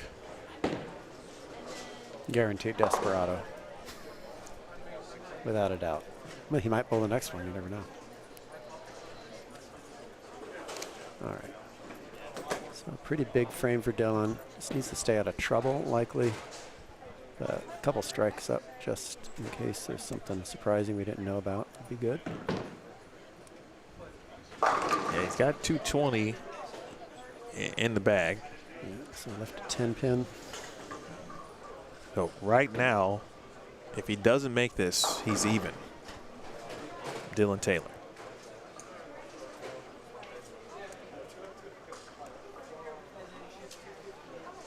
Ryan Howard made himself a move with a 138 game in this block too. Yeah, the two people that throw 130 games are going to make the cut.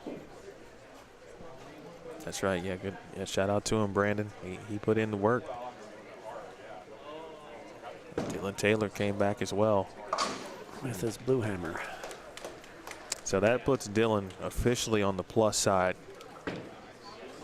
So the cut is actually going to get back to plus, we think, now. Yeah, go figure, right? It was looking pretty doom and gloom there for a while. Took all the way to game 8. Yeah. This block and even every squad to this point, right? And I think to me, it's a good sign of a good event. Obviously tough, difficult condition where every pin does matter. Yeah. And the way the cuts have gone, -1, -12, and now it looks like it's going to be plus by a few. It might be Dylan Taylor, who shot 234.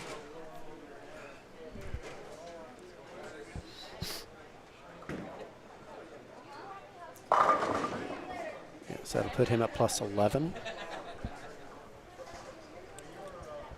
That's one pin back of Brett Wolf.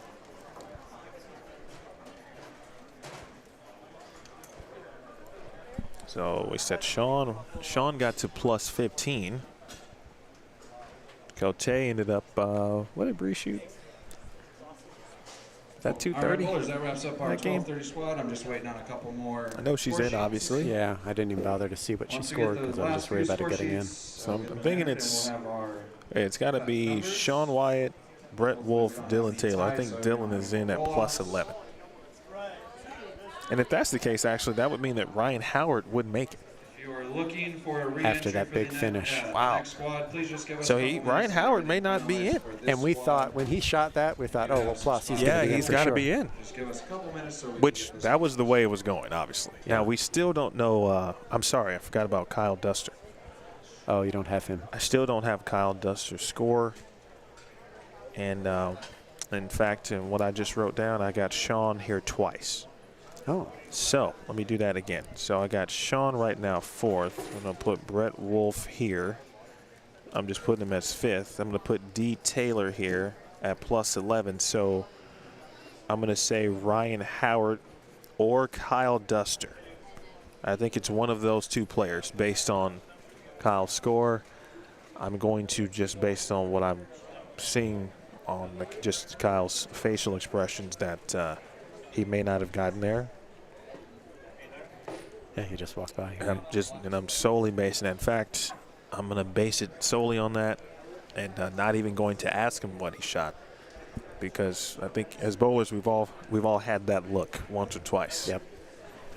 Some of us a lot more than once or twice. but- Yes. So it may be that Ryan Howard now at plus 2 does get in. Daniel, it's a great question. No, not that Ryan Howard, but it would be cool if the former Philadelphia Phillies all-star first baseman, I think he won an MVP or two, didn't he? In a World Series. Yeah. but it's not that Ryan Howard. And he's bigger than Russ Oviatt. So Yes, we yes, would that we Ryan would Howard notice him. is. Yes, he is. Well, that was and nothing is official yet until obviously we hear from the voice of Theo Duthay. But man, talk about some excitement, something that we did not expect to get here, but we sure enough got it. Because, I always sleep. Just like you, right there. Well, John, what'd you think of that block as a whole? Unexpected for how it finished. I think we all thought this is that, we talked earlier about the pattern playing truer, and it still might be the case that the pattern is playing truer, but I think we were all expecting that we were going to continue to see the tailspin that we were seeing in the All right, field. bowlers, we have your final standings Here we for the go with 1230 Theo. squad. Leading the squad, Derek Acuff at plus 68. In second at plus 56, Brianna Cote. Derek and Brianna will each get 2 buys tomorrow. In third at plus 35, Bob Wiley. In fourth at plus 15, Wyatt Trzowski. Bob and Wyatt will each get 1 buy tomorrow. In fifth at plus 12, Brett Wolf. No buys. In sixth at plus 11, Dylan Taylor. And your seventh and final qualifier for tomorrow at plus 2, Ryan Howard. There you go. There it is, folks, official. Once again, give me just a couple minutes to Derek get everything Acuff. finalized for this squad, get some brackets printed, and I'll be ready in probably about 15 minutes. And that to score start taking update is signups available for the if you evening want to check it squad, out if you'd yourself. like Again, to Derek enter. Acuff at plus 68 leads the block. He can really throw it. It's fun to getting to know him a little bit. Of course, Kareem's been on tour, so I've seen them more and more. Yeah. Last year, he bowled very well here. I think he bowled the New Mexico Open, I want to say, too. I'm pretty sure he has, yeah. So that's been fun. And Brianna Cote. And again, the 200 game earlier. No 200 games through 4 games today. Unbelievable. And then 227, 216, 238, 228. The back 4 for Bree. Matt Zweig put together a block like that yesterday in the back 4 to make the cut. Very similar. Yeah. Bob Wiley, just, I feel like Bob, just after seeing him bowl now a couple times, just that steady presence, Yeah. A lot of experience, so he knows kind of how to maneuver in these type of events. And he's got himself a 1-round bye. Acuff and Cote get a 2-round bye. Then Sean Wyatt Trzowski holds on, gets to plus 15, gets himself a 1-round bye with the 135 game.